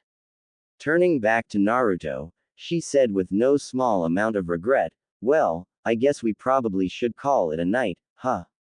Naruto nodded, just as regretfully, yeah, tomorrow we start your training, and I'll also add a couple of extra hours for Fuinjutsu instruction, so we probably ought to get a good night's rest. Naruto led Kurenai back to the teleportation seal, taking them back to the main level. Naruto then led Kurenai to the front door, and escorted her outside. Kurenai gasped in surprise once more as the marble walkway began to illuminate before the pair, making their way to the front gate of the grounds, Naruto unsealing the gates, allowing them to open so that Kurenai could exit the property. Ever the gentleman, Naruto asked, might I escort you home? Kurenai shook her head, no thank you, Naruto. While I do appreciate the offer, you need rest as much as I do. So I'll just teleport myself home. Naruto nodded in understanding. Very well, then. Good night, Kurenai, I'll see you here tomorrow morning at 8. Kurenai nodded, I'll see you here. Kurenai walked up to Naruto and wrapped her arms around him in a warm hug. Naruto gently pulled her in as she gently squeezed him a little tighter. Thank you, Naruto, for today. She pulled away, wishing him a good night before disappearing in a swirl of leaves. Naruto wistfully smiled as he reflected on today's turn of events. He resealed the gate and went back into the house. Noting the mess that had been left behind after dinner, he took a few moments to clean the dishes off the table and put them in his dishwasher. After he started it, he left for his bedroom, and, realizing just how tired he was, he put his sleepwear on and got into his bed, falling asleep almost immediately upon hitting the pillow, his last conscious thoughts on what tomorrow would bring for both him and his new apprentice partner. Konoha had begun to warm up a bit as mid-January rolled around. That cold spell, along with a lot of the rain that accompanied it, left a lot of people sick in bed. Anko Yumino had been one of them. Granted, since she and Iruka had gotten married, she no longer went around essentially flashing everyone she came across, but she didn't exactly dress for cold weather, either. The only real difference in her dress style while on duty was that she would wear dark orange shorts that extended mid-thigh in place of the too short skirt that she used to wear, and she also wore a black halter top over her fishnets. She still wore the tan trench coat and shin guards, and kept her hair in the same pineapple-style ponytail that she had always had it in. While better at staving off the cold than her previous style of dress would have been, it certainly wasn't much better. Of course, being a stubborn one, she would not be told, by Iruka or anyone else, that she should cover up to keep herself warm. When that flu bug hit her, she spent every moment in bed wishing she had heated her husband. But that was in the past, and she had happier things to occupy her thoughts with right now. Anko had been pleasantly surprised when her best friend Kurenai invited her to lunch a couple of days ago. It had been so long since the two of them had really spent quality time together or talked about anything significant that Anko sometimes felt that the two of them were drifting apart, and that had bothered her. So, when Kurenai invited her to her favorite restaurant for lunch and girl time, she happily accepted. Anko was currently sitting at her personal table in her culinary haven, the Dango Pit, waiting for Kurenai to show up. She didn't have to wait for long as Kurenai walked in. She was wearing the same smile she had on when she first caught up with Anko and invited her to lunch. The fact that Kurenai was smiling at all these days struck Anko as a bit out of the ordinary, but to see her wearing it now as well. She was curious as to what would make Kurenai this happy when for the last 4 years or so, happiness had been nothing more than an abstract idea to the woman. Kurenai looked straight at Anko and waved to her, heading over to join her at the table that the two always ate at when they came here. Well, you've certainly been a lot more chipper lately, what's going on? Asked Anko with a curious smirk as Kurenai sat down. Quite a lot actually, started Kurenai. I've been participating in a major project and I've been getting additional training. A sparkle of intriguing mirth could be seen in Kurenai's vermilion orbs as she added, I've also been given an apprenticeship. Really? Asked Anko, now even more intrigued. Come on, don't keep me in suspense, here. Tell me about it all. What brought all this on? Kurenai began to recall the tale. Well, it started last week, you know what I always do on that day. Anko nodded and narrowed her eyes, focusing on Kurenai as she told her story. Kurenai continued, well, everything started pretty much the same way as it did during the previous 3 years. This time, though, luck would have it that it rained rather hard that day, and it was also one of the colder days of this cold spell that we just got out of. I was wearing pretty much what you see me in now. Kurenai brought her hands up and moved them over herself to indicate the bandaged dress that she was currently wearing before proceeding, and I felt that if I were to go home to get some rain gear, that I just wouldn't be able to get back out there, so I decided to take my chances. It started raining after I was at the cemetery, and I was there for a good solid hour or more. I heard a few perverts off in the distance talking about what they wanted to do to me. At this, Anko responded with a frown that displayed both anger and disgust as Kurenai continued, and then, a few seconds later, I felt a coat draped over me. I looked up to see who put it on me, and it was Naruto Namikaze of all people. It was his sage cloak. Kurenai's eyes almost seemed to gloss over as she began to recall the rest of the story. Looking back, I'm not sure what it was, but, when he just gave me a sad smile. I don't know, it was like, she paused, trying to find the right words, it was like I could tell that he somehow understood me at that moment. As I looked at him, it was like, the dam just broke, and I just started letting everything I was feeling out, right into his shirt, she added with a chuckle as Anko just smiled in an amused fashion and nodded, waiting for her to continue. She did, well, after that, he activated a seal in his cloak that dried me off and got me warm, and then he left me alone so I could finish visiting Asuma. When I got up to leave, he was waiting for me at the gate. It was still raining, so he wouldn't let me give his cloak back to him. Anko smiled knowingly as Kurenai had told her this, leave it to my little bro to do something like that for a person in pain, he always does seem to know how to help. Kurenai continued once again, well, after that, we just started talking, and we went to Ichiraku's for some lunch. We both got to know each other, you know, I learned so much about him that I didn't know, and I was shown that some things about him that I thought I knew were completely wrong, but anyway, we just talked, and he told me about a project he was working on that he was actually going to find me to ask for input on, anyway. So he invited me into his home. He invited you into his home? Interrupted Anko, slamming her hands down on the table and leaning forward, openly showing her surprise at this turn of events. Kurenai instinctively leaned backwards wide-eyed, not expecting such a reaction from Anko. Backing off the table in her hands, Anko continued, Kurenai, do you have any idea just how many people have been invited inside that house? Kurenai, not having moved from her position nor changed her facial expression, shook her head in the negative. Me, Iruka, Konohamaru, Hanabi Hyuga, Shikamaru and Tamari. Anko leaned forward again as she finished, and that's it. Not even the Hokage has been inside his house. Kurenai's eyes seemed to grow even wider as her eyebrows shot up. She began to explain the situation. Well, the reason I was in his house is because that's where he kept all of his research for the project. Anko narrowed her eyes at this. Well, okay, she said, not sounding convinced of her reasoning before putting a smile back on and bringing her back to the story. Sorry to interrupt, please continue. Kurenai seemed to trail off in an effort to collect her thoughts after being interrupted before continuing, but with what would qualify for Kurenai as great excitement and enthusiasm, Naruto's essentially creating an entirely new sub-discipline of genjutsu that would give any ninja who's weak against genjutsu a fighting chance against a strong genjutsu user.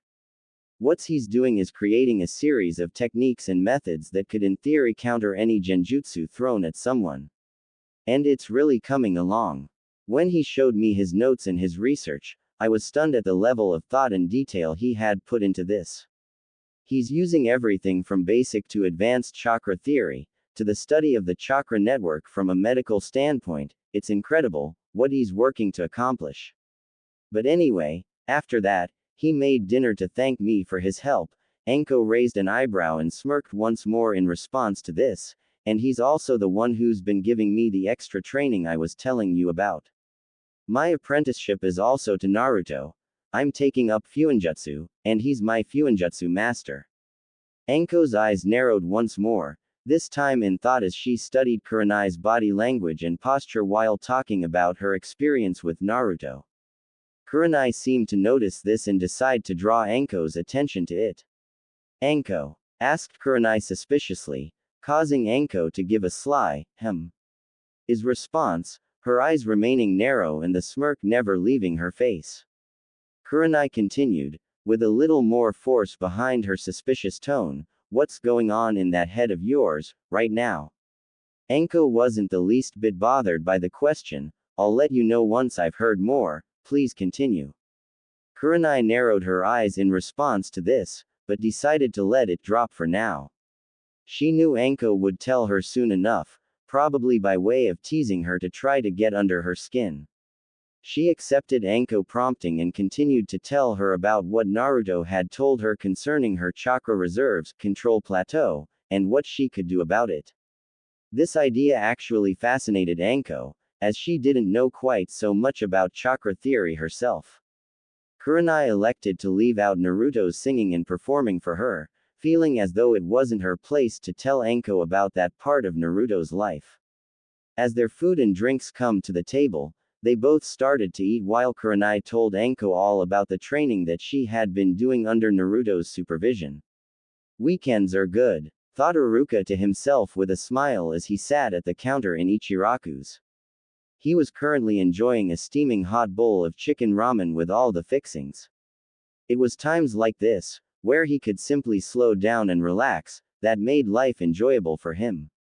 While many shinobi craved excitement and fast-paced adventure, Iruka had already had his fill of that. This was actually what caused to want to teach at the academy. Thoughts of the academy always led him to many of the students he taught over the years, but one student always stood out first and foremost in his mind, his all-time favorite student and surrogate little brother, Naruto Uzumaki. He never could get used to the idea that Naruto's last name was now Namikaze, as it just seemed to take away from his identity, at least in Iruka's mind. He'd think or hear, Naruto Uzumaki, and the brotherly feelings he had for Naruto would just swell to the surface with a vengeance. He'd hear, Naruto Namikaze, and he just didn't react the same way. It was as though the name belonged to someone else in his mind. He couldn't explain it, really, nor could he give rhyme or reason for it. It just was what it was to him, the same way that Iruka would always be, Iruka-sensei, to Naruto, and it would likely never change. His thoughts were interrupted as he heard the telltale sound of the flaps at the front entryway to the stand being pulled aside by a customer entering the stand. He turned to see the man who was currently occupying his thoughts enter the stand. As they made eye contact, both men smiled and greeted each other warmly, Iruka inviting Naruto to take the seat next to him. As Naruto sat down, Ayame came and greeted him before hitting him on the head with the ladle in her hand, and chiding him on not making an appearance for several days at the ramen stand again. Naruto simply apologized to Ayame while grinning and laughing sheepishly, rubbing the back of his head. His apology, and some promises to come visit more often, seemed to placate the young woman as she took his usual order of a Naruto special. Iruka became surprised, however, when he ordered a Kurenai special, on top of this. Naruto? Asked Iruka, his tone showing his curiosity and confusion. Naruto turned to him, the look on his face telling Iruka that there was a story to this. What's this about a Kurenai special, and what's the story behind it? Naruto began to tell Iruka the same story that Kurenai was telling Anko at the Dango pit. To say that Iruka was both intrigued and surprised at this particular development in Naruto's, and especially in Kurenai's, life, would have been an understatement. Of course, not having the same teasing nature that his wife did, his reaction was a little different, as were the questions he started to ask. You know, Naruto, it seems to me that you've taken a rather strong liking to Kurenai, said Iruka in his direct, yet non-judgmental way. Naruto responded in a manner indicating that he didn't feel teased or threatened in the least by his statement. I don't know, Iruka-sensei. I'm not saying I don't, but the truth is I'm not sure how I should feel, or what I should do about it. You know, yourself, that I really haven't had any luck or lasting success with women. Iruka nodded sadly at this, knowing full well what Naruto's romantic history was like. He remembered how Sakura used to abuse him over the most unimportant things, or simply for the sake of her own annoyance. He also recalled when she would later try to use his feelings for her in an effort to try to bring Sasuke Uchiha back to the village, or to even deter him from pursuing Sasuke any further. Iruka also knew that Naruto and Sakura didn't talk these days after he had killed Sasuke in battle, and only gave each other a small smile and either a curt nod or a quick wave when they ran across each other in the village. Immediately after this, both would turn and walk in opposite directions to avoid further interaction. Iruka's reflections took a slightly darker turn after this, as he recalled what Naruto had told him about his short-lived relationship with Hinata Hyuga. On occasion, he had seen Hinata out and about in the village, usually with a contingent of Hyuga branch members in tow to act as bodyguards, attendants. Gone was the shy and kind young girl that he had graduated just 8 years ago. In her place was a woman who, while quite beautiful and desirable, carried herself with a coldness and an indifference to those around her, culminated in a perpetual glare and an almost half scowl that made her seem quite ugly to him. Even the way she spoke nowadays, when Iruka had actually heard her speak, was just frigid, as though it was an annoyance at best and a transgression at worst to force Hinata to use her voice and deal with people. Even Lord Hiashi hadn't been like this when dealing with those in the village. He had been rather arrogant and aloof, for certain, but he wasn't heartless the way Hinata had seemed to become. Iruka finally responded to Naruto's comment, "Yeah, I do know what you mean, Naruto." Iruka adopted a firm expression that Naruto often saw on his face when in his classroom, the expression that Iruka adopted when he wanted Naruto to pay particularly close attention to him. Seeing that Iruka had Naruto's attention, he continued, "But I also don't think that you should let that stop you from pursuing something, or someone, that could potentially be very good for you."